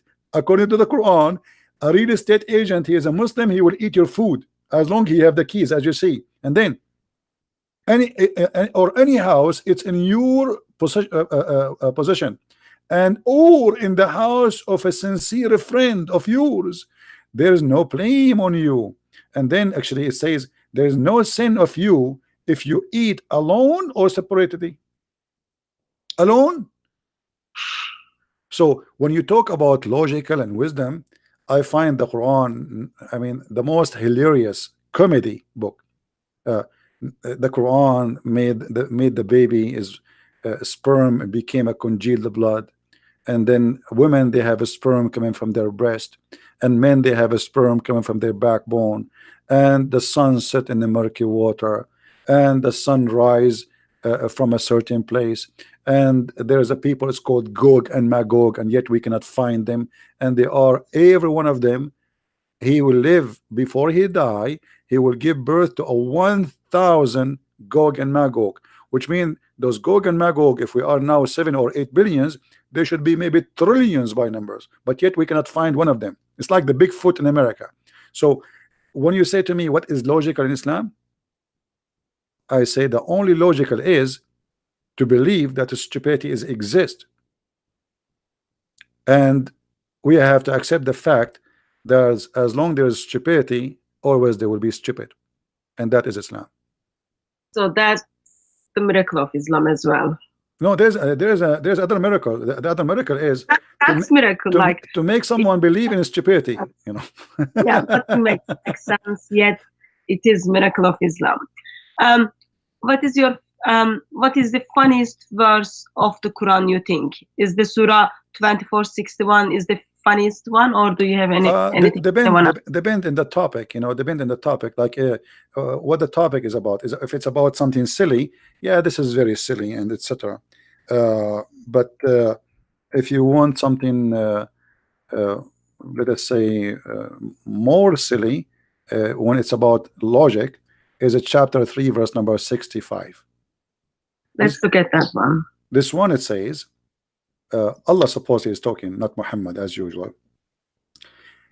Ye people of the book, why dispute ye about Abraham, when the law and the gospel were not revealed till after him? Have you no understanding? Which means, are you stupid or what? So look how stupid the one who made this verse is. If the one who came after cannot dispute about the one who came before, so how Muhammad, who came at the end, he dispute about anything? Think about it carefully. I don't know how slow people are, but it's clear. Muhammad saying, hey you Christians and Jews, how you can dispute, how you can debate me about Abraham, when you came after Abraham. But based on this, Muhammad himself, he cannot debate them too, because the Jews are older than the Christians and older than Muhammad, and then the Christians are older than Muhammad himself. So all of them, they will win and he will lose. So how silly this stupid argument is. It's Islam. Huh? It is Islam. It is Islam. It's exactly Islam. So here you will notice the stupidity of the author, because this is, it's like, you know, let us say I am 17 and you are I can't say that to a woman. You are 17 and someone else is 25. So the one who is 17 is saying to the older, you cannot debate me because I am exist before you. But here he's saying he is the last one. So don't ask me about what is silly in the Quran. All of it is silly. What about the first verse Muhammad received? The Muslim, they say to us that the first verse Muhammad received is when he says to him, Iqra, read. How silly to say to someone who do not know how to read, read. Who is the stupid here, Allah or Muhammad? Because if Muhammad do not know how to read, and Allah he said to Muhammad, read, and then Muhammad he says to him, I cannot read, and then the angel he squeezes him again and he says to him, read, and then the guy he says to him, I cannot read, and the angel he squeezes him again for the second time and he said to him, read, and Muhammad he repeat again, like, what's wrong with this guy? I keep saying to him, I cannot read. He squeezed me. I cannot read, I told you. And then he squeezed him for the third time and he said to him, read. And all of this for what? Still Muhammad cannot read and he doesn't understand what to read. So what is squeezing for? And why Allah is using the wrong word? So from the first verse to the last verse is stupid. Or what about the second verse? Allah created the man out of a clot of a congealed blood. Who is the stupid who want to believe that a human being is created from a clot of a blood, dead blood? And then Allah he says that he is the one who taught the man by the pen, but the pen is not created by Allah. And if Allah is talking about the pen which he have in heaven, so what the pen he have in heaven have to do with me? I never saw it. I never received a book from him. Even the Quran never written by Allah, never collected by Allah.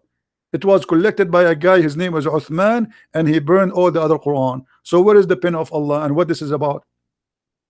I do have actually concern. I do have a question to you. So okay. Pen was very important to Allah since he created that like in early stages. And Muhammad is his last prophet.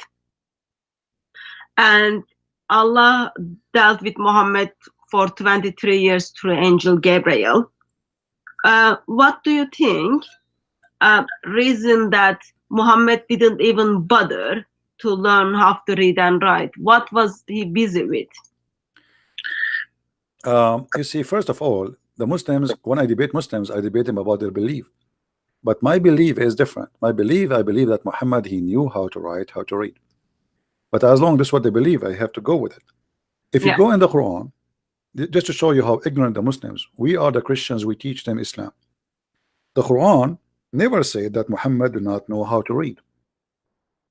The Quran says that the word ummi is anyone who do not know the book. As an example, chapter 2, verse number 78, this is the first time the word appear. وَمِنْهُمْ أُمِّيُّونَ, and among them illiterate, they know not the book. So illiteracy in the Quran never been about knowing how to write, how to read. This is why we Christians and Jews are called people of the book. Why? Because we are not illiterate about God. But the foolishness of Islam is amazing. They take this as illiteracy about writing or reading, but the fact it's clear. Those who do not know the book are illiterate, not those who do not know how to write, how to read. If you ask the Muslims, actually the verse after it, it says, then, you know, like those who write the book with their hands, Allah will curse them. So the book of what we are talking about? The book of God. So illiteracy is about not knowing the book of God, not knowing God. This is something Muhammad he took from the Jews. The Gomai in for the Jews are the illiterate, not illiterate about not knowing how to write, which means the Greek are illiterate for them because they worship fake gods. So for the Hebrew Jews, all the Greek are illiterate. But the Greek, all of us, we knew they are philosophers, they have a great civilization, they knew how to write, they speak languages, so how they can be illiterate? They are illiterate about God. But the Muslims, they are very limited in their thinking. They are copy paste and nobody want to use his brain. And that not only that, all over chapter 3 verse number 20, it says, so if they dispute with thee, say, I have surrendered whole myself to Allah. Here they say submitted. The fast translation surrender. Islam means surrender, not submit. And then he says, and say to the people of the book, and those who they are unlearned or illiterate. Do you see it? So what the Quran again confirm that there's two kind of people who they are illiterate, and there's people who have a book. So anyone have a book, which means the Christian and the Jews is called the people of the book. But there's no way all the Christians and the Jews at that time they knew how to write and to read. Actually, until now, there's people who they are Christians do not know how to write and read in some villages in the middle of nowhere in Africa, etc. So, but still they are called the people of the book. And those who don't have a book, it's called illiterate. But again, Muslims are the last one to understand what Islam is about. And this is why even Muhammad himself, do you remember what the Quran says about asking the Christians? Yeah. If he's in a doubt, he needs to ask the people of the book. Thank you very much. So why Muhammad himself? Allah told him, if you have a question about God, to know God, go and ask the Christians and the Jews. This is Muhammad. This is not Mimi Hijab and his nurse Ali Dawa. Muhammad himself, if you have a question about the true God, he have to come to Christian Prince to ask him, and he will receive the answer. And that because we are the people of God. And here I want to remind everybody that when the Quran call us the people of the book, the Quran witnessing that we are the only one who have a book, not the Muslims. Muslims never been called once people of the book in the Quran itself, for simply they don't and they never had a book. And when the Quran says that the Christians are the people of the book, including the Jews, he confirmed not only our book is not corrupted, he confirmed that we are the only one who have the truth. Because if we, the Muslim, they say that the Bible is corrupt, so how silly, how stupid to say the people of the book, but their book is not exist no more. Who is the donkey here? Somebody is a donkey. So the second you say, imagine I say the guy with the car, but he don't have a car no more. So how we can keep calling him the guy with the car? And we are talking about people in the time of Muhammad, not people after or before. So the people of the book, but do they have a book or not? Obviously they have. Otherwise, how you call them with the people of the book? And book of what we are talking about? The book of God. So the second the Quran call us such a name, we are giving an honor Muslims do not have, and Muhammad himself do not have. And as you see, the Quran confirm, if a Muslim have a question, if Muhammad have a question, he have to come to the Christian and ask them. And here there's a question which Muslims cannot answer. Why Muhammad he have a doubt in his heart about him being a prophet? He is the prophet. If Muhammad himself cannot believe he's a prophet, how in the world any crazy person will believe him? You know what I mean? Good question. If Muhammad have a doubt, he's a prophet. He's the one who been squeezed by Jibreel 3 times like a mayonnaise. So no ketchup came out, no mayonnaise, and still Muhammad he have a doubt after all of this. So half of the Quran is given to Muhammad, and yet Muhammad he have a doubt about himself being a prophet. And not only that, if you remember the hadith, where the hadith says that the prophet he tried to commit suicide many times. I mean, yeah, isn't it obvious that Muhammad have a mental illness? A person who's a prophet of God when I commit suicide, why? False God, false prophet. The mental, he's suffering from mental illness. This guy, he need a shrink. He need to go and see a doctor. You know. So And you know, the Muslim, they say to us, the Prophet, he saw an angel, okay, an angel who have 600 wings. But the Quran says that all the angels of Allah who sent to earth, they are either have uh, 2 wings, 3 wings, or 4 wings. So how Muhammad he saw angels with the 3 wings, with 600 wings? So Muhammad, you know, obviously is a very funny man, and maybe he didn't put his glasses on. no, this is Sahih Hadith. That's it. The Muslim, he believe, he says 600 wings. That's it. So he cannot change the number now. So, and by the way, how an angel can have 3 wings? I mean, this will be funny. The the 3rd wing is where? In his head, like a rooster. So praise be to Allah who created out of nothing the heaven and the earth. This is a Muslim translation. Who made angels, messengers with wings, 2 or 3 or 4. And by the way, here they put between 2 bracket pairs. That's a lie. There's no pairs there in the translation. This is why it was between 2 bracket. And by the way, even if that is true, 2, 3, 4, still how would Jibreel he have 600 wings? I'm like more convinced in that hadith probably Muhammad wasn't wearing his glasses, therefore he didn't see well enough. Well, Muhammad, obviously, you know, I believe Muhammad is a person who is suffering from mental illness, and Side of good vision. I don't think this is about good vision. I think he's a person who's suffering literally from mental illness, and you know, it is possible that Muhammad he imagined things which is not true. And actually, even the hadith confirm that. If you remember, the Muslim they say, and the wives of Muhammad says that Muhammad he imagined he is done something. In fact, he never did. Yeah. This is Sahih Bukhari. It says That was a bad one though. once the Prophet was bewitched, so that he began to imagine that he had done a thing which in fact he had not done. So now how we can guarantee that Muhammad seen an angel, not a zucchini? Because now the Prophet he might see a zucchini, he think it's an angel speaking to him, or he might see a watermelon and he think the watermelon is an elephant. So a person, and by the way, when the Muslim they say the Prophet was bewitched, that's mean I have the right to say Muhammad the bewitched. I'm not insulting. You see, if I say Muhammad the bewitched, am I insulting? No, the hadith says Muhammad the bewitched. So how he is a prophet yet he is bewitched? And you know what bewitched mean? If you ask any Muslim what bewitched mean, he says they put a black magic on him, but black magic is from shaitan. Okay, but how that can happen? Isn't it the Quran says that Allah said to the shaitan, you have no authority over my servants except the criminals and the bad and the evil one who follow ye. So in order for shaitan to put a black magic on Muhammad, he have to be an evil person, and that's what the Quran says in chapter 5 verse number 42. So Allah is prophesying about Muhammad in the Quran.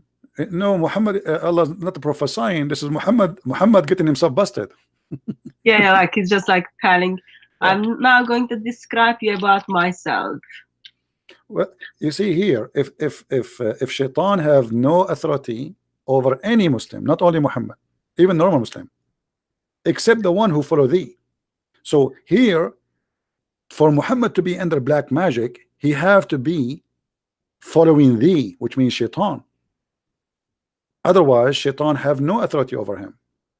And authority here mean you cannot do anything to them, you cannot harm them, you cannot make them follow you. Only one will follow you is those who they are bad, the criminals. So how Muhammad he became under the threat, or he became under the influence of the black magic, unless he is following thee?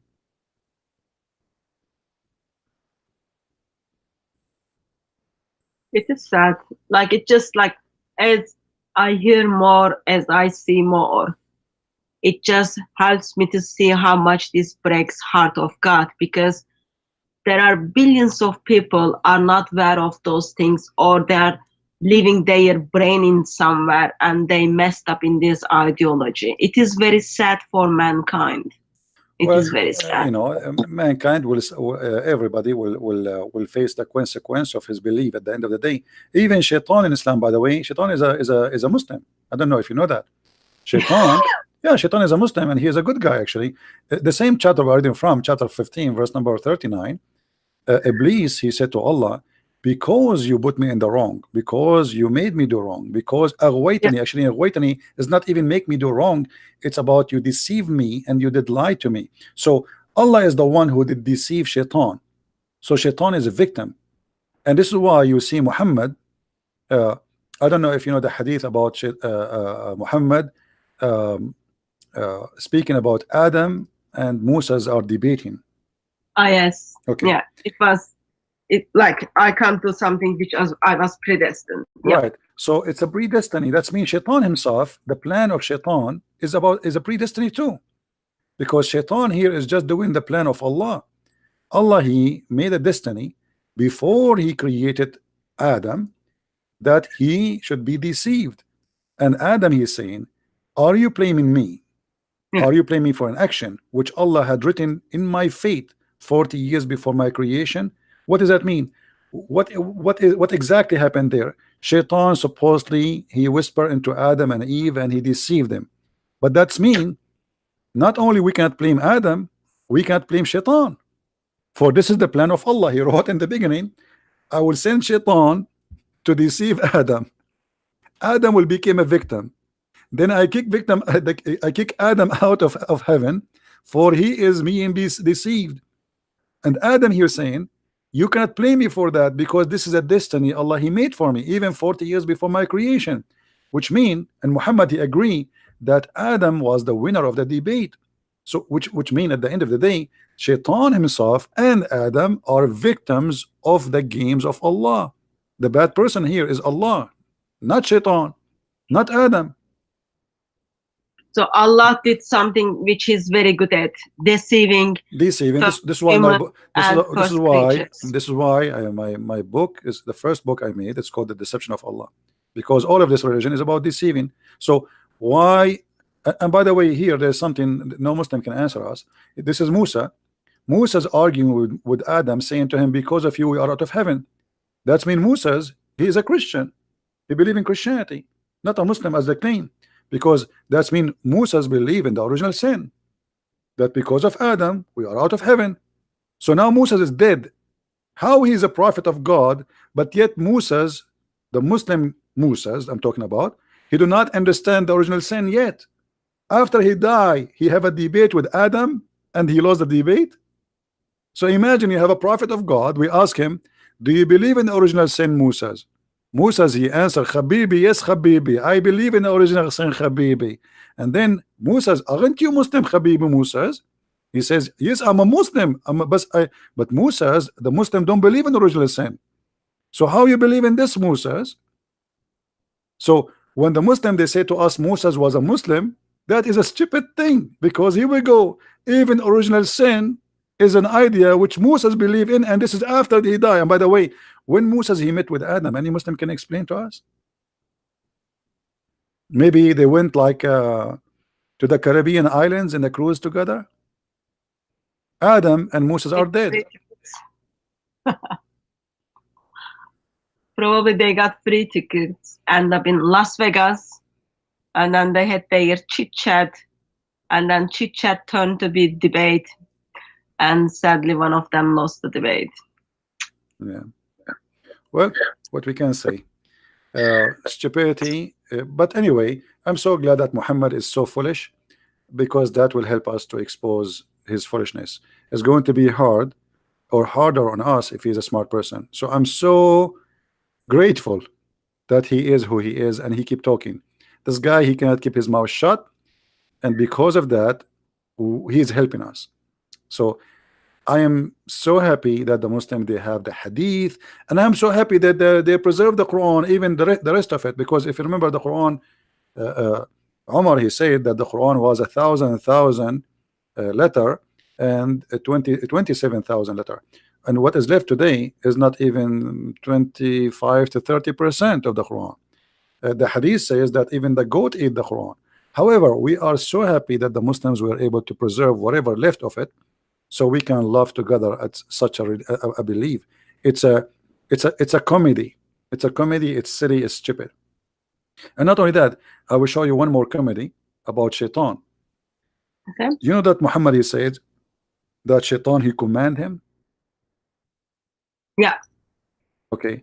How Muhammad is a prophet of Allah, but he received command from shaitan.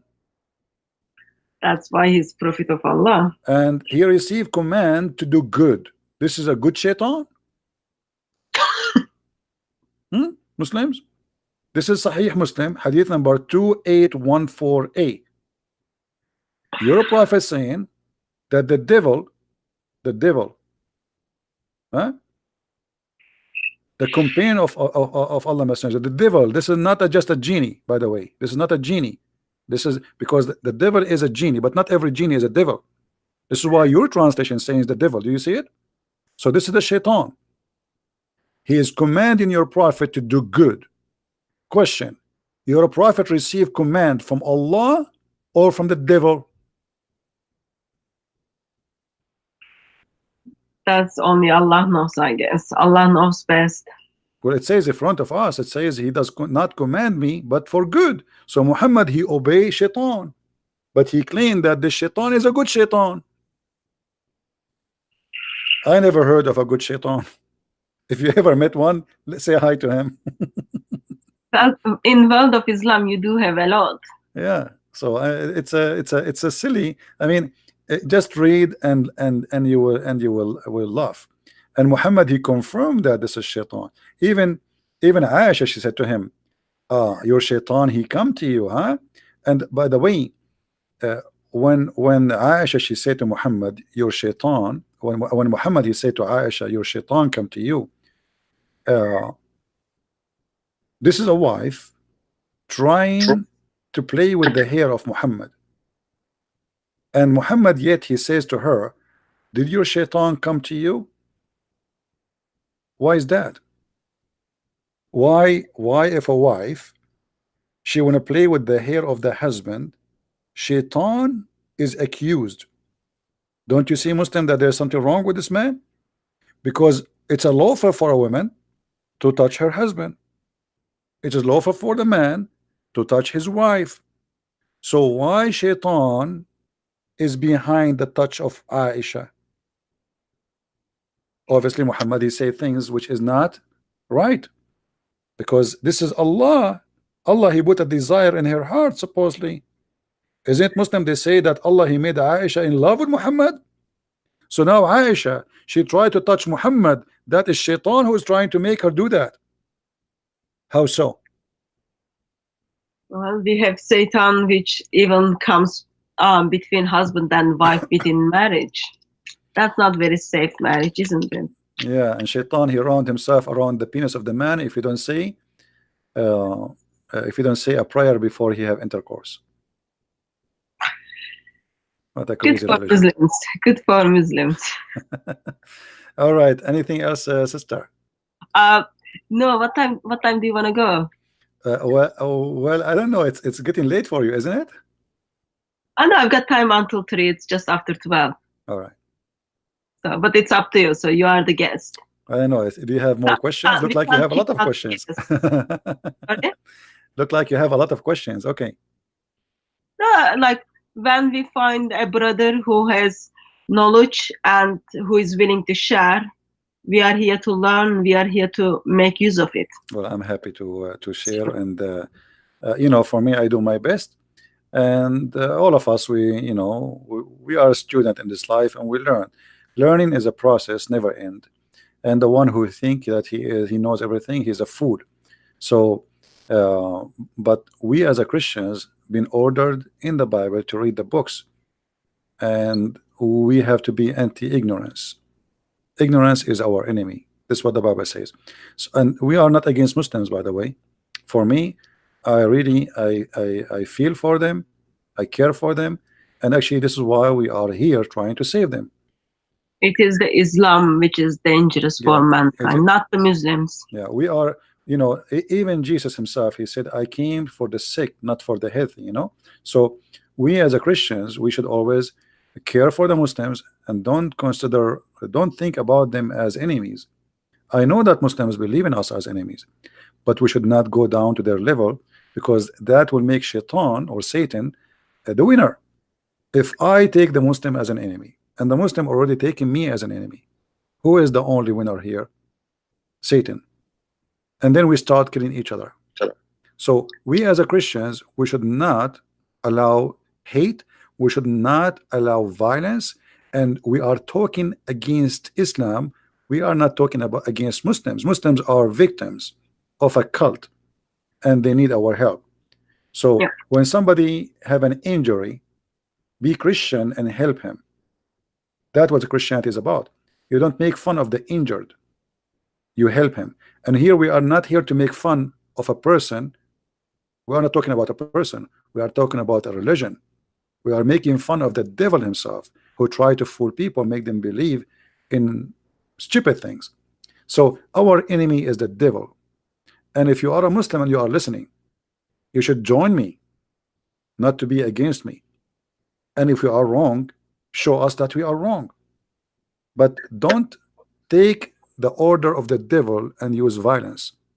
Because trust me, the second you are a violent person, you are not serving God. And this is how you should know that your God cannot be God. You see, if a Muslim, he have really a religion and he have a God, what kind of God he says? Kill them, Allah, he punished them by your hands. What about you say to your God? You punish them. What about you, Allah? You punish them. Aren't you God? What kind of God he need a poor person to go and die for him? Can't he do it? Why he want you to die for him? The God of the Christians, look at the different Christianity. God of Christians, he gave himself to save us. God of Islam, he wants you to die for him to save him. So if you are the one who can protect your God, how weak is your God? If your sword is the one who will protect Allah, what kind of Allah you have? God do not need my sword to protect him. When the soldiers they came to arrest Jesus, Peter, he took his sword and he cut the ear of one of the soldiers. And Jesus, he ordered Peter to put his sword back, and he healed the soldier. That is God, my friend. He do not need the protection of anyone. Even though he knew they are going to take him and crucify him and he will be killed in the cross, but yet because he knew that death cannot take him, he overcome death. But yet he will not let you go and die for him, so you will save him if he is God. So if you believe that Allah is God, the first question you should ask yourself, why your God is disabled? He cannot protect himself. Why he need mujahideen? Why he cannot spread Islam without a sword? What about sending messengers to teach the words? Why Muhammad is the last messenger? Why? I mean, that's it. Islam is all over the world. A man he can spread. How that can happen? It's a silly. It's a stupid. Muhammad, he claimed he is the last messenger in order to cut the business of a prophethood, as he did as a scam. So he said, I am the last one. He don't want anyone to come after him and to replace him in the business. It's a business mentality. I am the last vendor, no vendor after me. Why there is no prophet after him? Is the people are guided?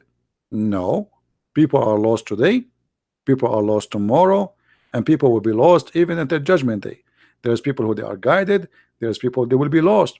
So why there is no messenger after me? And not only that, just to show you how silly Muhammad is, he have a very bad lack of intellect and intelligence. The Quran says that Allah, he never sent any messenger unless he speak the tongue of his people so they might understand. Chapter 14 verse number 4. Was Muhammad a messenger to the Indian? The Muslim, they say yes, But do Muhammad understand and speak all the languages of the Indians? The answer is no. There's hundreds of languages in India. And not only that, he have to be one of them, not only speak the language. Did Allah send Muhammad to the German? Muslim, they say yes. He is a messenger for all mankind. But Allah in the Quran said, we never send a messenger except to teach in the language of his own people. In order what? In order to make it clear for them. So the logic in front of you, this is the logic of Allah, not my logic. You cannot have it clear unless the messenger he speak your language. And this is your Quran. So how Muhammad is a messenger to the Chinese, the Indian, the Japanese, the Russian, even Arab, they cannot understand the Quran. To the point even Muhammad, he asked Allah to send him 7 Qurans. 7 Qurans to a village in the size of Mecca. If the people of Mecca who speak the Arabic,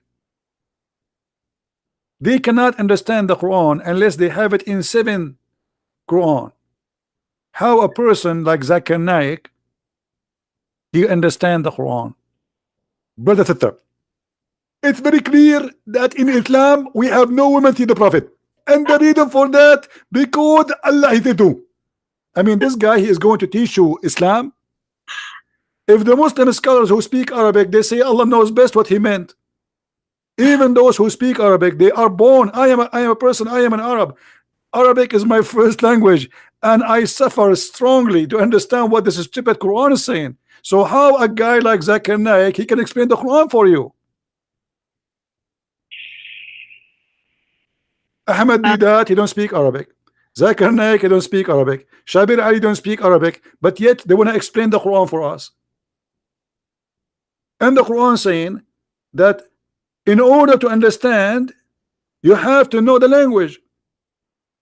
The Prophet himself, he had to speak the language of you, not you speaking his language only. So how that can and not only that, additional to this, even the Quran, because Muhammad is a thief. In his time, he could not explain the Quran. So Muhammad, he said to them, oh, hold on, don't ask me questions. There's many verses and a lot of things in the Quran. Nobody knows what they mean. Say, Allah, brother. What? The Prophet himself do not know how to explain the Quran? Chapter 3, verse number 7. So the Quran have 2 parts. One is so clear and one so unclear. And nobody knows the meaning of it save Allah. Have you ever heard of a stupid cult like this? So why you are sending me those verses and those chapters if nobody knows what they mean save Allah? Nobody knows the meaning save Allah. Okay, so Muhammad do not know too. Have you ever heard of a prophet? He do not know what the meaning of his prophecy. He do not know what is the meaning of the word he is saying. That is Muhammad. Why? Because he is a thief and he cannot explain things he said. So the only answer is, don't ask me, ask Allah. Nobody knows what they mean. Yet Islam is supposed to be very simple. Yeah. Anything else? No, I'm just very disappointed on Islam, and I'm very disappointed on Muslims. No, the Muslims are getting improved. Actually, a lot of Muslims are leaving Islam. You know, if you see, you know, in my Skype, how many Muslims they text me, they are out of Islam. It's actually the news is really great. I mean, they are really leaving Islam left and right, and you know, the internet is a disaster for Islam. The Muslims, they invested a lot of money in the internet, in YouTube. They make tons of thousands of movies and videos like science and Quran and etc. Blah blah blah blah blah. But it's still because it's fabricated. Not only did not help, it destroyed them. Because sooner or later, people will find out that this was nothing but a false claim. And then what will happen is the same as the shepherd. He used to keep saying, a wolf, a wolf. First time they come to him, second time they come to him, third time nobody believe him no more. So the Muslims, They claim that they have a wolf. First time, people believe them. This is in the beginning when the oil start coming. Second time, people believe them. This is before we appear. Third time, people they notice that this was nothing but a lie. And now all the videos which the Muslims they make about science in the Quran, it turn against them. Because if Islam is a decent religion, why Muslims cannot be decent and say the truth about what is written in the Quran? Why they fabricate scientific miracles when it is the opposite? The only answer is the father of all lies is Satan, and those who do lies, the lies of Satan, they are following Satan, not God. So if you are a Muslim and you fabricate a video claiming that there is a science in the Quran, you should know first, not me, that obviously you are following Satan. Because the first question you should ask yourself, why I'm lying to make my God look right? If my God is God, you know what I mean, guys? Why I need to lie to make my God look good? Why God cannot make it good? He's God. So what kind of God he need my lies to be promoted?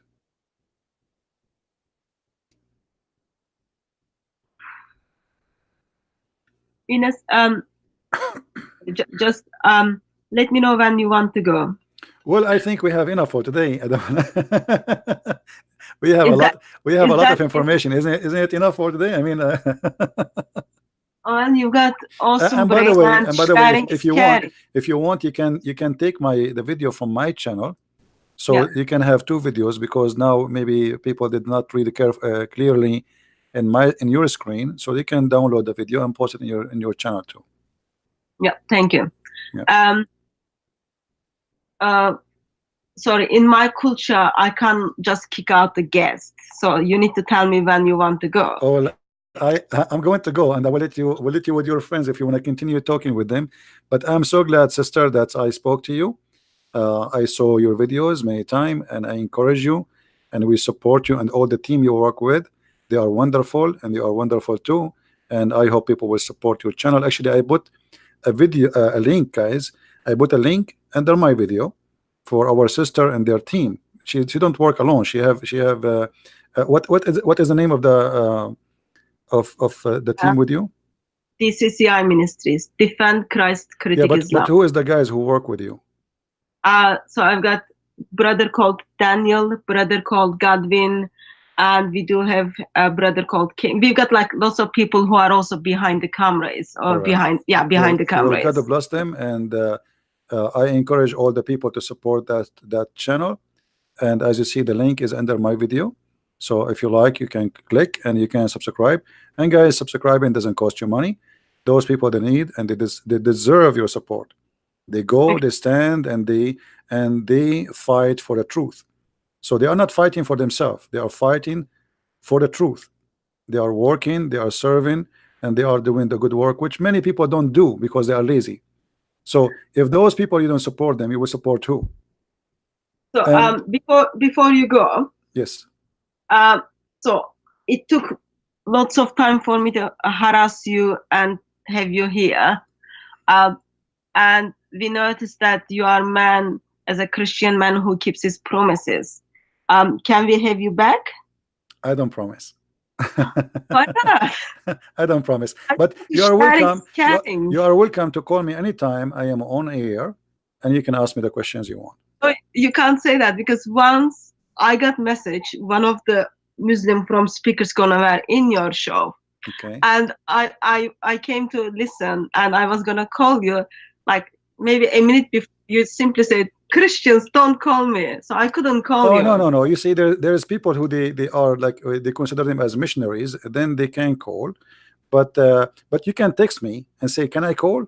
And then I will say, yes, call me, no problem. Even if, because sometimes people they call me when it's a wrong time, you know.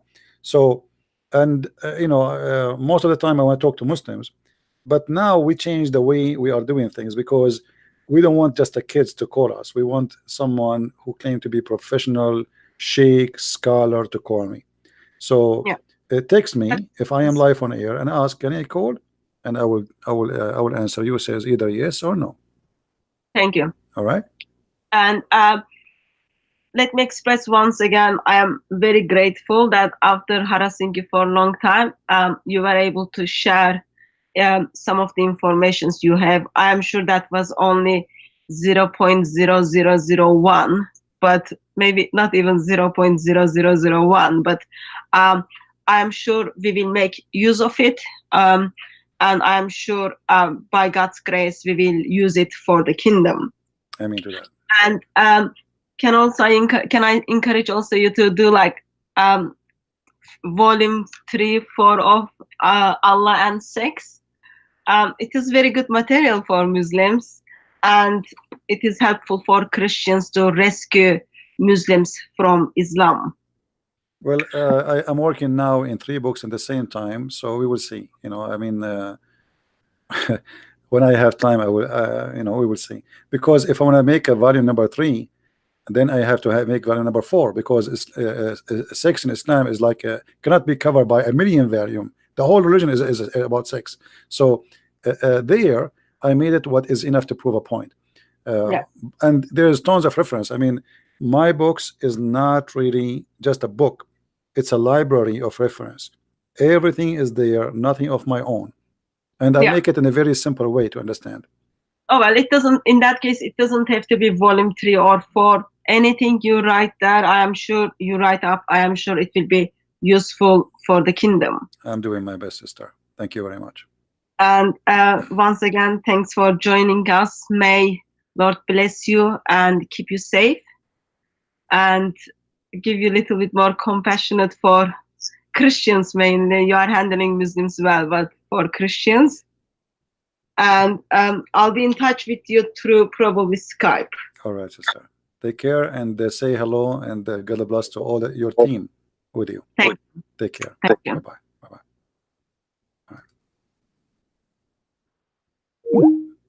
All right, guys.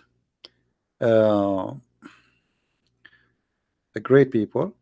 And please don't forget to subscribe to their channel, support them. I left the link for you there under the video. They deserve your support. And always when you see someone doing a good work, just do what is right. Do what is right. I think we are done for today. Anything else? Anything else? Yeah. Like, what I don't like about us as a Christians,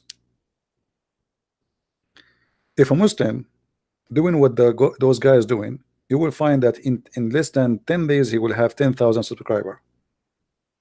But when a Christian he do that, his subscriptions goes like maybe 5 a day, 2, 3. I mean, why? What we will lose? Like, I mean, nobody's asking you to pay them money. You just subscribe, support them, post a comment, give a like to their video. They are doing a great job. So you as a Christian, you should not, I mean, you do not need somebody to tell you what to do. You should be always able to do the right thing. What is this guy calling me?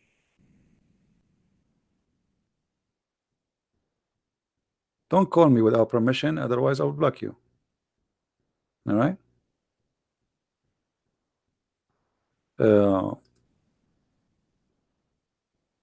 Let us see here.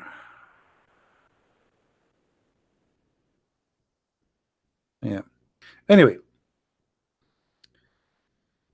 if you know a Muslim who is a scholar or somebody he claimed to be a big shot, and a big shot mean somebody he debates, somebody he's is very well known, maybe in YouTube and Facebook, that he want to bring people to Islam, he is more than welcome to challenge me anytime, even without a date.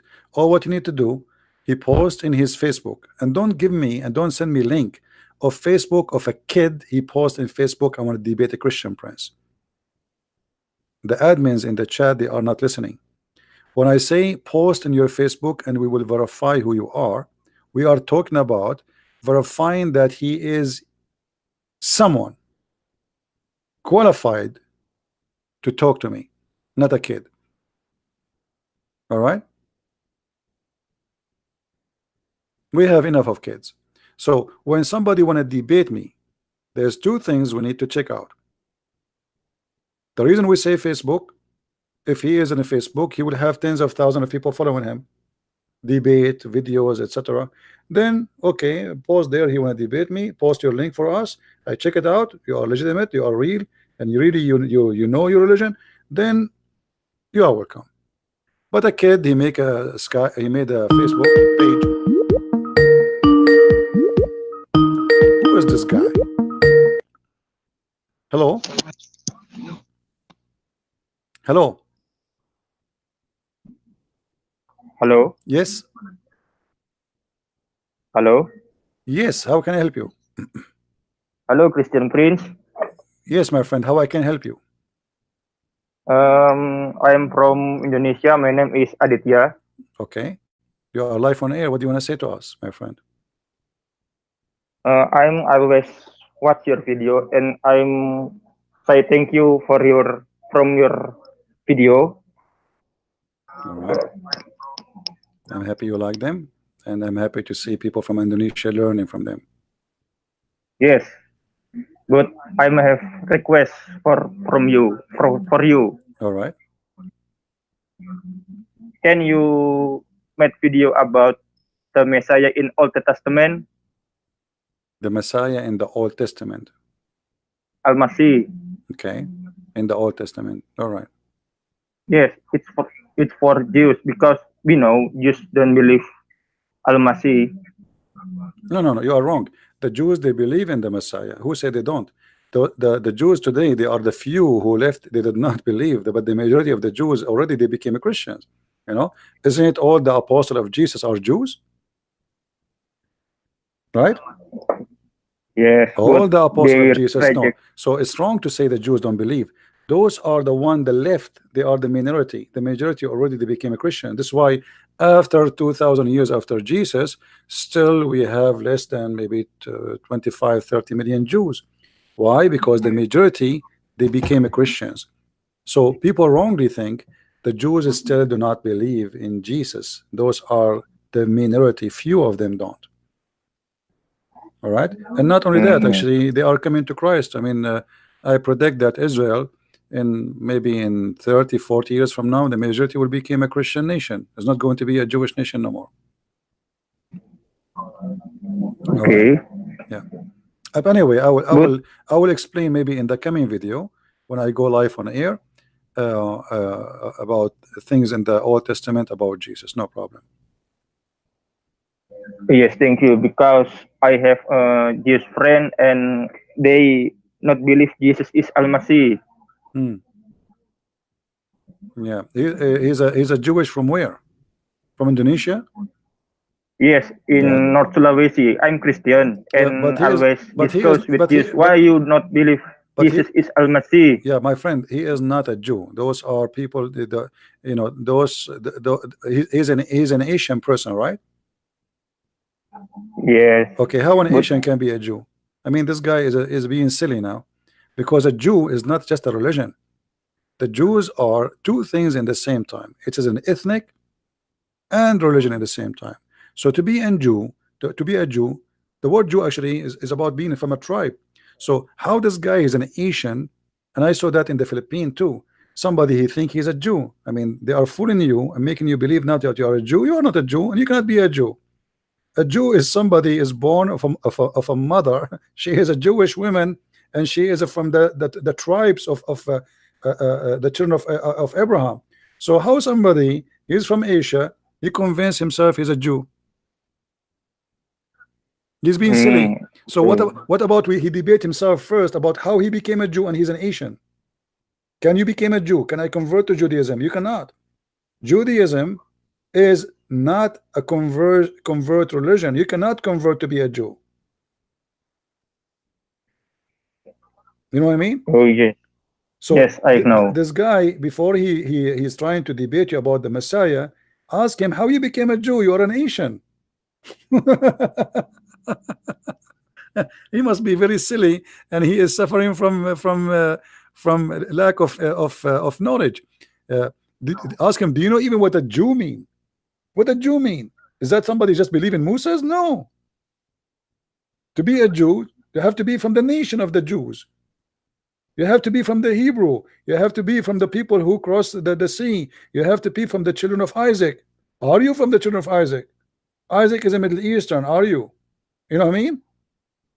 Yes, I know. Isaac is Middle East. To be a Christian, you can be an Asian, you can be black, you can be an Indian, you can be, but you cannot be a Jew and yet you're an Asian.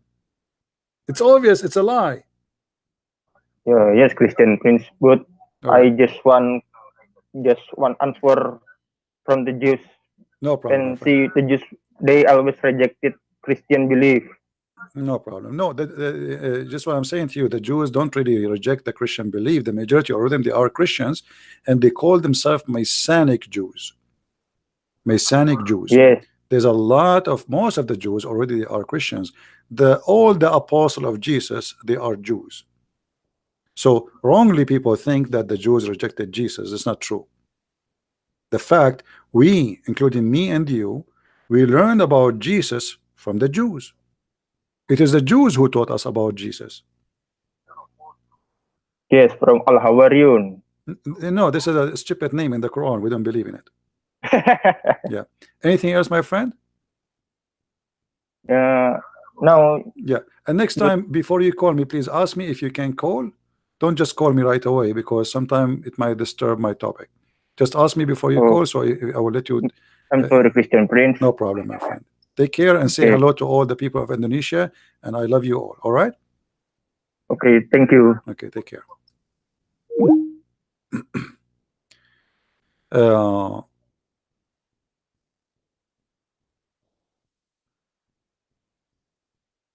Anyone can convert to Judaism and become a Jew? No, this is not true. You cannot. You cannot. You know, you cannot. Those are the children of Israel, and they are called that because they are the children of Israel, not because they are the followers of Israel. You know what I mean, guys? Even the Quran, even your city book, call the Jews the children of Israel. That's mean they have a lineage. They have a lineage. Hey, Raphael, so what if you are a Jew? My friend, are you a convert Jew? Because Jews today, they are outnumbers, and Judaism is dying, so they are accepting anyone to convert. I saw some people trying to convert people to Judaism in New York, but this is fake, this is false. You cannot. Can you show me the verses in the as long you claim to be a Jew? Can you show me the verses in the Old Testament it says that you can convert people to Judaism?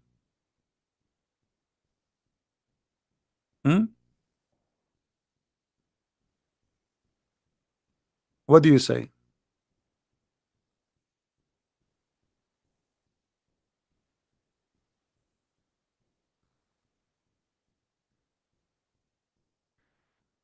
Jesus had a Gentile women in his lineage. Here we go. Let me show you how silly you are, guys. Is it true that Moses he did marry a woman she is not from the children of Israel?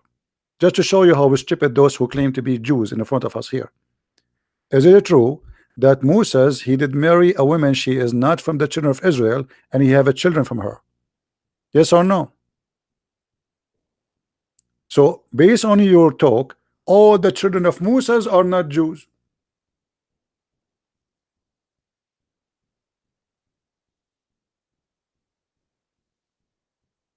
Right? To be a Jew, you have to confirm your lineage in the blood, either from the mother or the father. Secondly, Jesus, we don't believe that Jesus is the son of any man. That's why we are Christians. And I will let Jesus himself answer you. Isn't it Jesus said to the Pharisees, people like you claim to be a Jew, what do you say of the Messiah? What do you say of Christ? They said he is a son of David.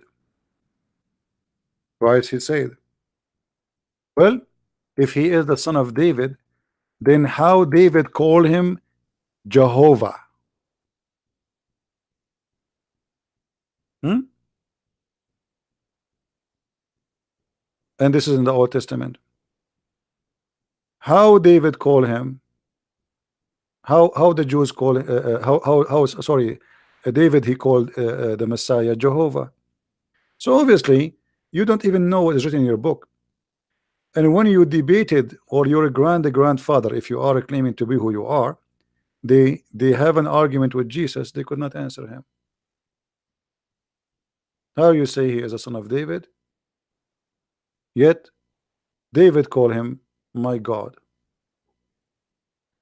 So I find that those who claim to be people of or they claim to speak of knowledge, they have no knowledge, sadly. And I don't believe you are a Jew.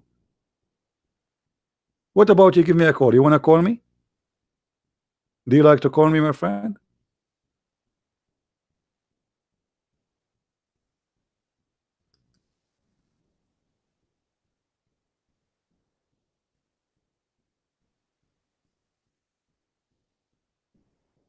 Hmm?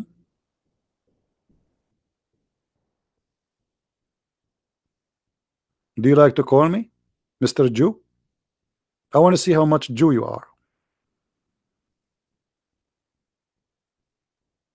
I want to learn from you about Judaism. You are what? In YT? What does that mean?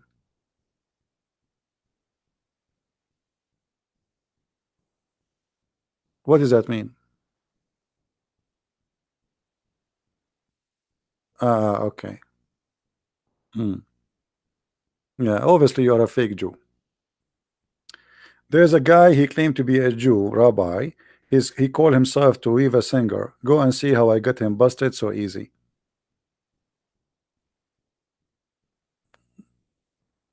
You don't play with us.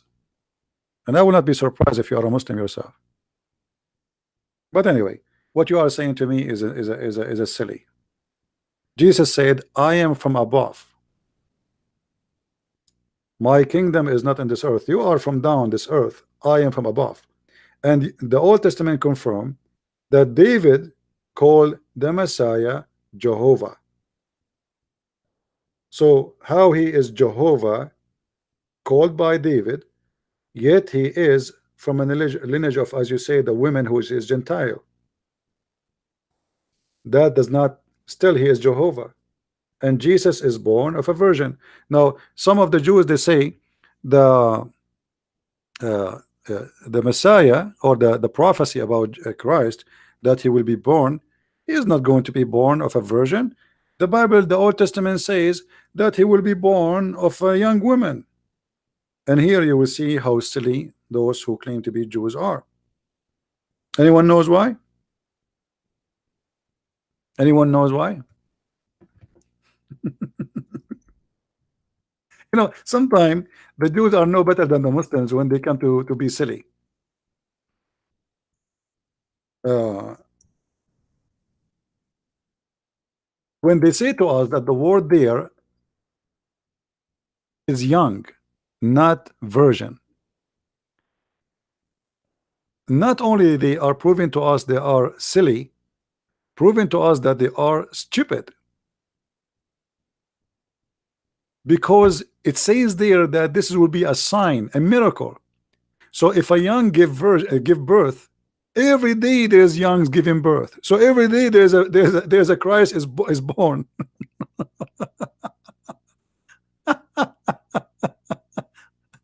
You know what I mean? So in order for that, in Isaiah chapter 7, to be considered a young, that means you have to have a younger brain of a stupid person. Because that, how that can be a miracle, how that can be a sign of God, if it is just about a woman, she is young giving birth. Do you know how many young women they give birth every day? So how that can be about being young? So the verses there is very clear. This is a sign. It's a miracle, which means something never happened before, not something happened every day. Let us read the verse together just to show you how silly those who call themselves Jews. Therefore, the Lord himself shall give you a sign. Do you see a sign, guys? Do you know what sign mean? What sign mean? It's a miracle, right? It's something never happened. A sign. If we change here the translation to the way the Jews they try to make it, they say it's not, doesn't say virgin, a young. Where is the sign if a young she conceive a son? There's no sign there, no more. Because young women, actually they are women, today they consider them children. Actually, if you are like 13 and you have your period, if you have 12, even some of them they might be like, you know, like 12, depend in the child, I mean the person. So if she have her period, she have sex, she will have a child. So where is the sign here? Where's the miracle? The verse confirm that this is a miracle, a miraculous birth. And the only way for it to be miraculous, if it's a virgin, not if it's a young. Any young woman, she can give birth. Why not? I mean, what is the miracle? Actually, if a woman she cannot give birth in young age, that means she will never give you birth after. That is not a sign. And this is how we see how silly they are. They are desperately trying to disapprove Jesus, the same as Muhammad trying to disapprove Jesus to be who he is. Both of them, they work in the same direction, but they are losing ground. And today, because the Jews, they are shrinking in number so fast. While Christianity is growing, Judaism is almost gone. That's why I find that Jews are so angry from the Christians. Why? Because the Jews, they convert to Christianity, not to Hinduism, not to Buddhism, not to Islam, the Christianity. That's why they're upset.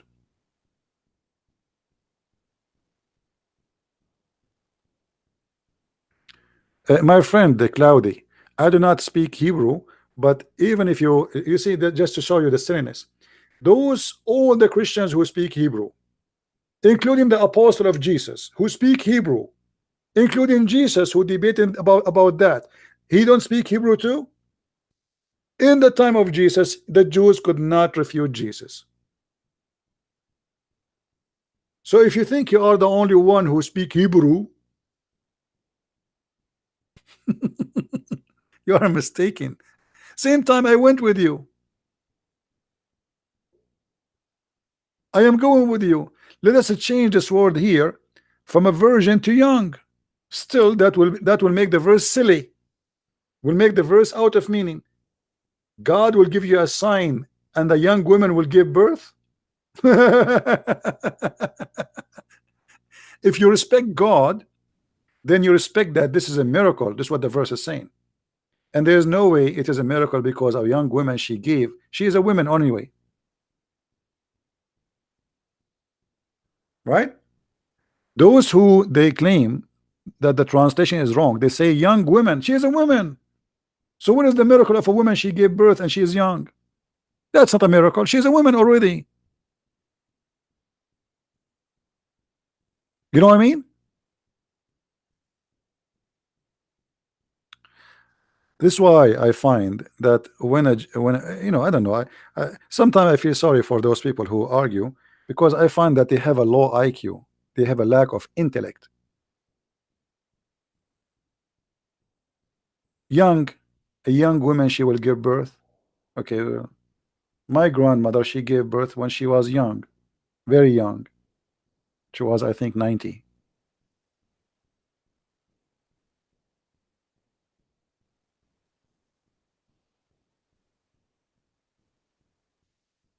My friend, anyway, don't tell me I understand your understanding.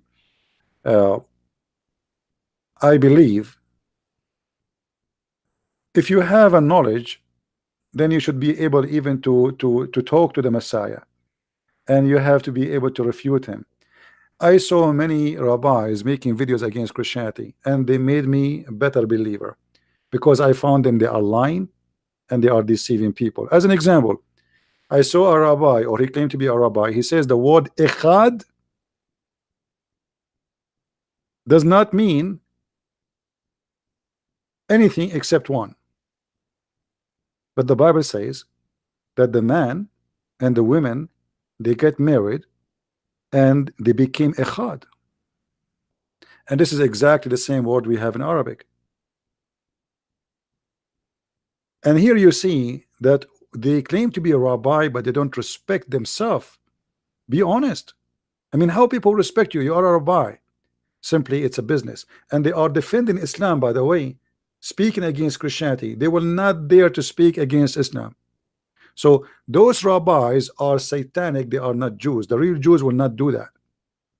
A real Jew, rabbi or not rabbi, he will not lie, fabricate the translation. He will not lie and say echad does not mean one as unification. He will say it as it is. And I have videos about this guy. Go and see how many videos I get him busted with. And the coward, he will never dare to call me or to debate me or even let me call him. All right, my friend Rafal, it's not about you speaking against Christian or not. You said you can be a Jew convert. That is not true. All the Old Testament speaking about the tribes of Israel. Do you have a tribe which is not from Israel? Is that correct, guys? Who is the one who is blessed? The nation of Israel, not the religion. The nation of Israel. Who is Israel? Israel, a man, and he have kids. It's not a belief. They have a belief, yes, but the blessed persons are persons. Correct? So why you are being silly?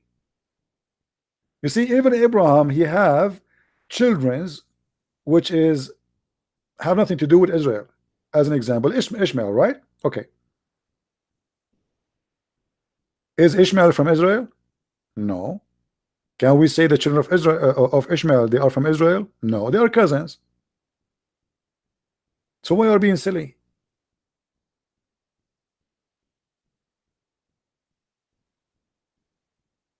Was Jesus a Jew? No, he was not a Jew. I just quote for you what Jesus said. Jesus said, I am the God of the Jews. And even David, he quote that. David, he said that he is the God of the Jews. He is Jehovah. So how Jesus will be a Jew? He's born between the Jew. He's born from a Jewish woman, but he is the God of the Jews. This is why he says, I came to my people and my people rejected me. But in the same time, he said, my kingdom is from above and you are down from earth. So obviously I mean obviously you do not even know what Christianity is about, because how you say that Jesus was a Jew if the Christian believe that he is the God of the Jews? Isn't it, guys? Isn't it Jesus says before Abraham I am? Okay, let me ask you, was Abraham a Jew? If he is exist before Abraham, and Abraham he saw my day, and look at the Jews, because they are silly, they could not understand who is he. They said, how you can be, how you, what do you mean Abraham he saw your day and you are not even 50 years old? So he is the God of Abraham, not only the God of the Jews. He exists before Abraham exists. He is the Alpha, he is the Omega. So when you say was he a Jew, obviously you are the same as Muhammad, who think that the Christian they believe in the Trinity as Mary and Jesus and Allah. Obviously you don't understand Christianity,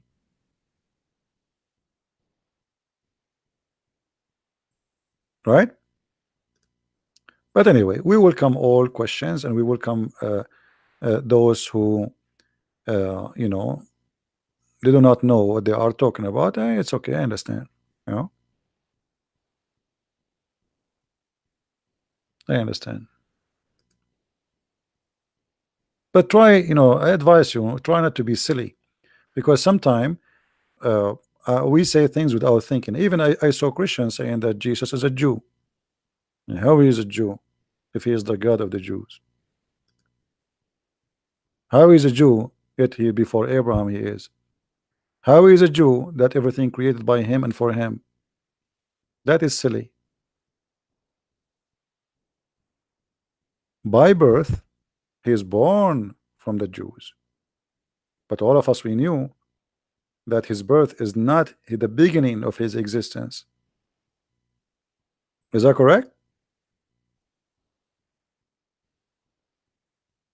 When he says that Abraham, he witnessed, he saw my day, and before Abraham I am, he is confirming to you that my existence have nothing to do with my birth. So we are smarter than this.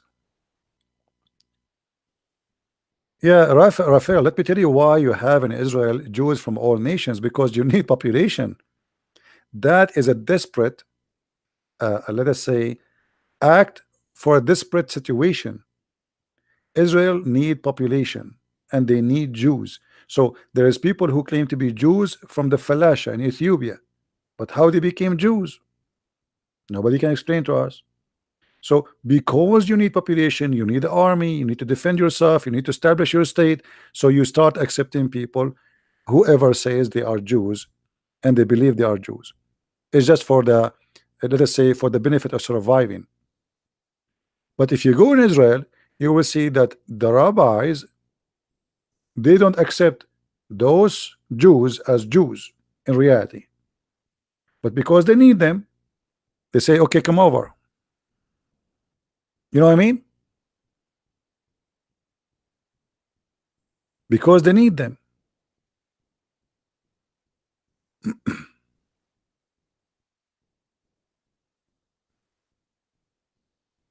No, Jesus is not. You know what a Jew mean?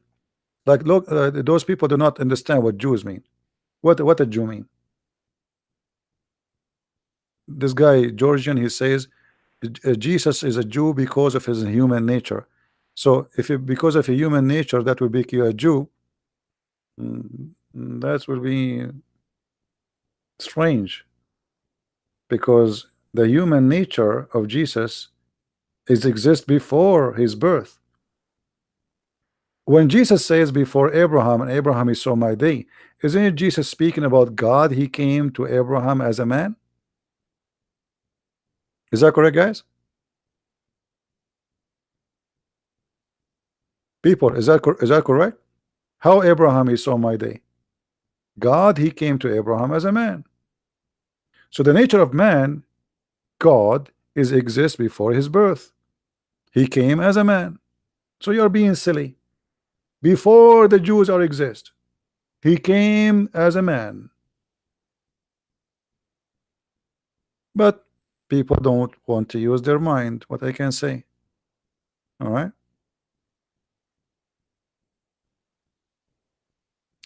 Jesus image from, not from David? No, not from David.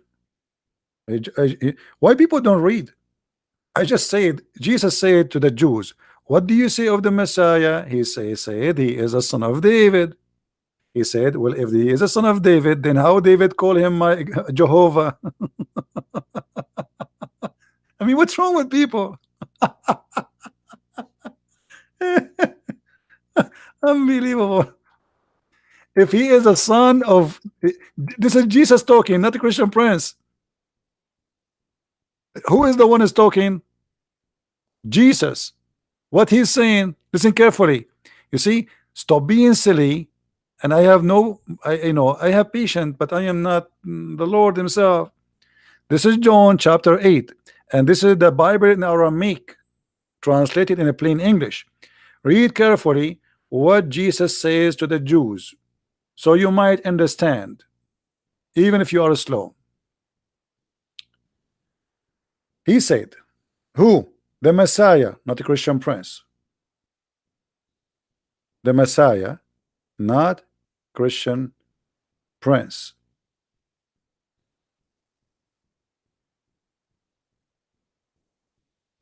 Let us read together and see what the Bible says. Uh, sometimes reading, I find it funny how people they talk, and obviously they are not reading the Bible. You can read, John chapter 8, because I believe this is very important chapter 2 in order to understand the Messiah. Let us see.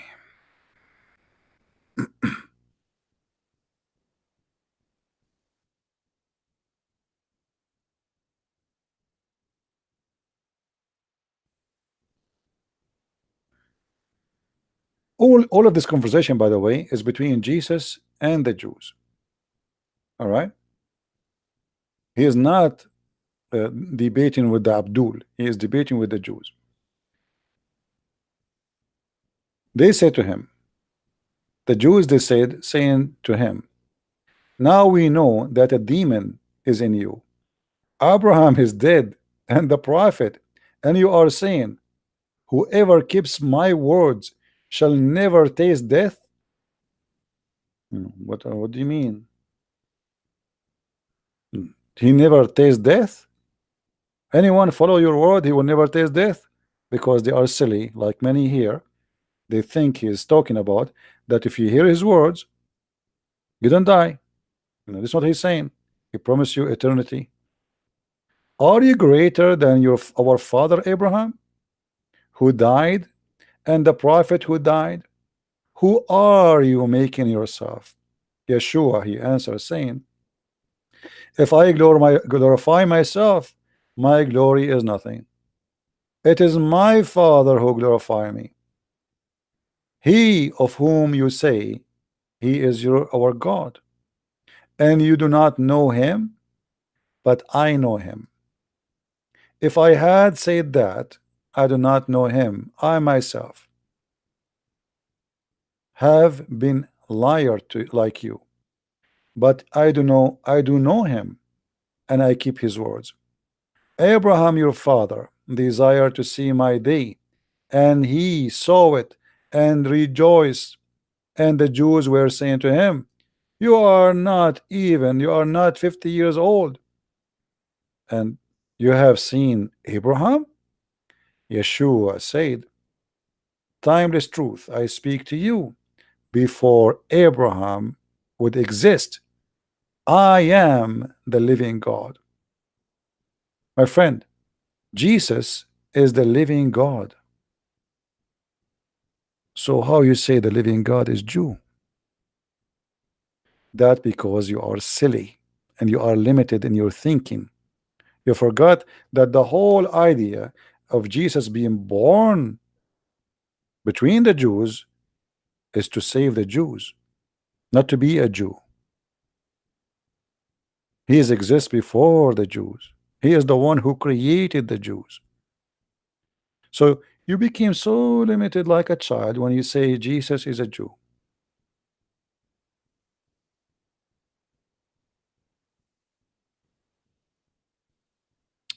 He is the Alpha, he is the Omega.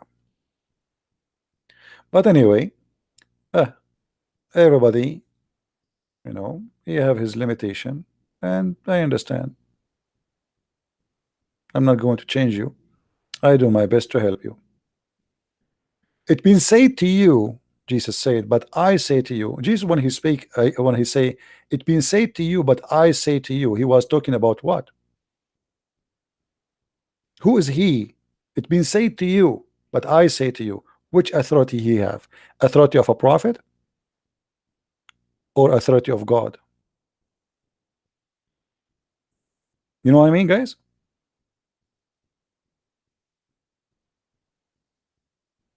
Authority of God. All the teaching of Jesus speaking about himself as God, and yet you say to me Jesus is a Jew. That's because you are silly. You are just a child in the faith of God. I advise you to read your book carefully.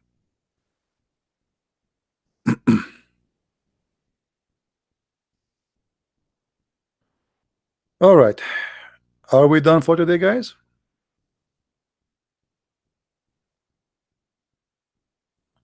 Are we good for today? Did we have a good time?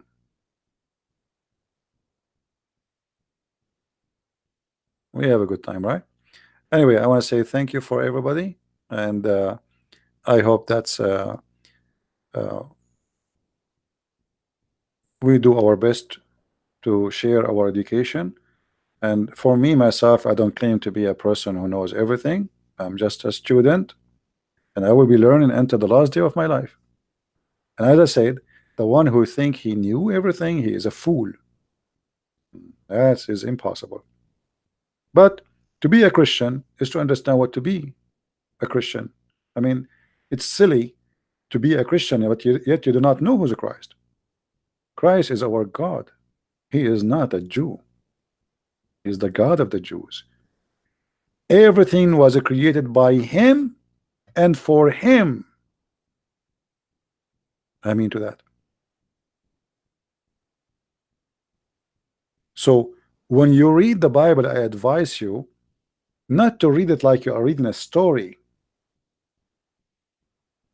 And this is the problem, you know. Even when you read the Quran, people they read it like okay, but nobody wanna go deep.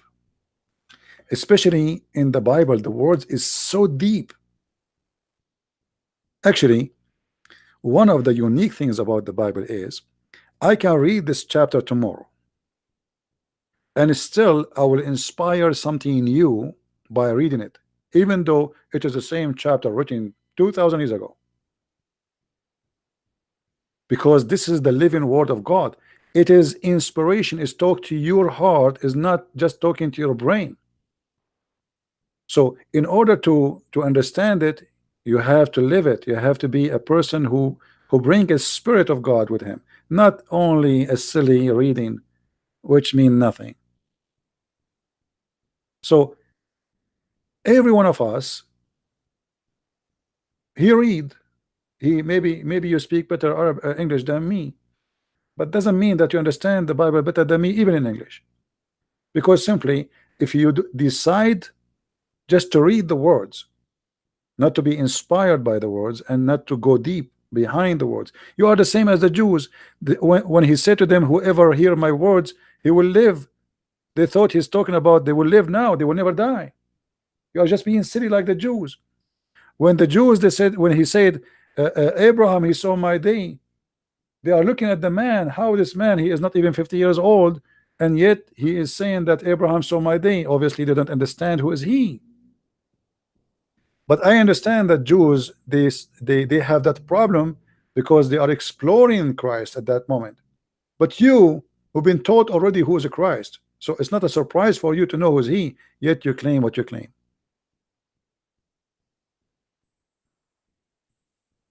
You know what I mean? How he can be named the Son of Man if he is the one? The Son of Man is a title, which means that he is in the flesh. As simple as that. The Son of Man is a translation from the Hebrew where it is the son of the flesh. Adam, by the way, the word Adam is not even a man. Even Eve was called Adam, right? Correct? In the beginning, the Old Testament, Adam and Eve were called Adam. So Adam is the human, not necessarily, but later it became the name of the man. But the son of the human, why? Because he is God in the flesh, but he is not a man, which means he is not, you know, he is the perfectly in the same time he is man, but yet he is God, but he is not a man the same as all of us. So God in the flesh is the son of a man, which means the son of a human. But all of us, we knew that Jesus is a son of no human. So that is a title to describe the nature of the body, not the nature of God. So he's a perfect man and God in the same time. And this is why I say sometimes people, they are, you know, they say, okay, Jesus said the Son of Man, but the Christian believe that Jesus even born of no man. Mary is the Virgin Mary. So what man we are talking about? That is just the nature of the birth. All right. So in order to understand Christianity, I advise you, if you are confused about certain things, search them, study them carefully, and you will find that it's not what you think they meant. Otherwise, you will be confused, the same as the Jews in the beginning, who they don't understand what Jesus is talking about. Whoever heard my words, he will live. He will not taste death. This is why they said to him, after he said that, are you greater than our father Abraham, who died, and the prophet who died? Which means, if the prophet died, how you say to us, if we listen to you, we will not die? That because they have a limited interpretation for the sentence. So you can be the same as the Jews, and many of us today is the same as those Jews. They decide to go blind, and they don't want to see what is behind the words. They think he's talking about death now, and okay, you listen to me, you will not die. But this is obviously not what Jesus meant. So either you use your mind and your brain and live the words, or you decide to be a fool and you don't want to be understanding anything. All right. Anyway, now the Bible can go deeper and deeper and deeper and study, but I believe that the beautiful thing about the Bible, I can be a farmer who hardly knows how to read and how to write, and yet I enjoy the wisdom and the glory of God. You see, this is a book for everybody, not like the Quran. You need to be a genius in Arabic, a person who have to speak many languages because the Quran is stealing words from everywhere, and then you have to connect the dots, and then verses are scattered everywhere, and sometimes there's no meaning because Muhammad is trying to make Arabic music, and then you have to work hard to put them together. The Bible is a lot more simple, to the point. It is a book of wisdom, because God is not the author of confusion. So what make it a miracle, it is simple, to the point a person who is a farmer, he can listen to the gospel and he can enjoy it. A person who have a PhD, he can read and he can explore it and he can enjoy it. So both can be a believers, and each time you read it, sometime even you might find yourself in the story, if you are a person really trying to be living the story, not only reading the story. So the Bible speaks to you, and the Bible encourages you to live with the word, not just to read the words. And this is really what I like about the Bible. But sadly, my topic is about the cult of Islam, so we don't talk much about the teaching of Christ. Otherwise, there's no better joy than enjoying the wisdom here you see in front of you. Go and read any speech Christ he said, and you tell me, what do you see? It's so beautiful, it's so amazing.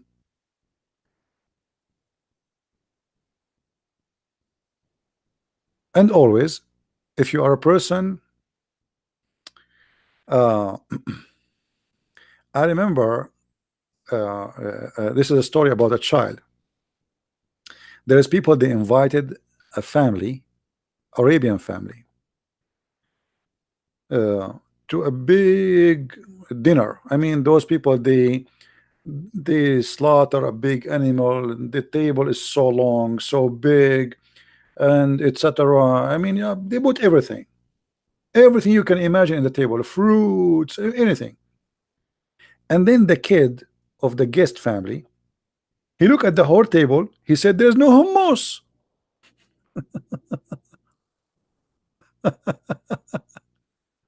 You know what I mean? So the kid, he is unhappy because there is no hummus.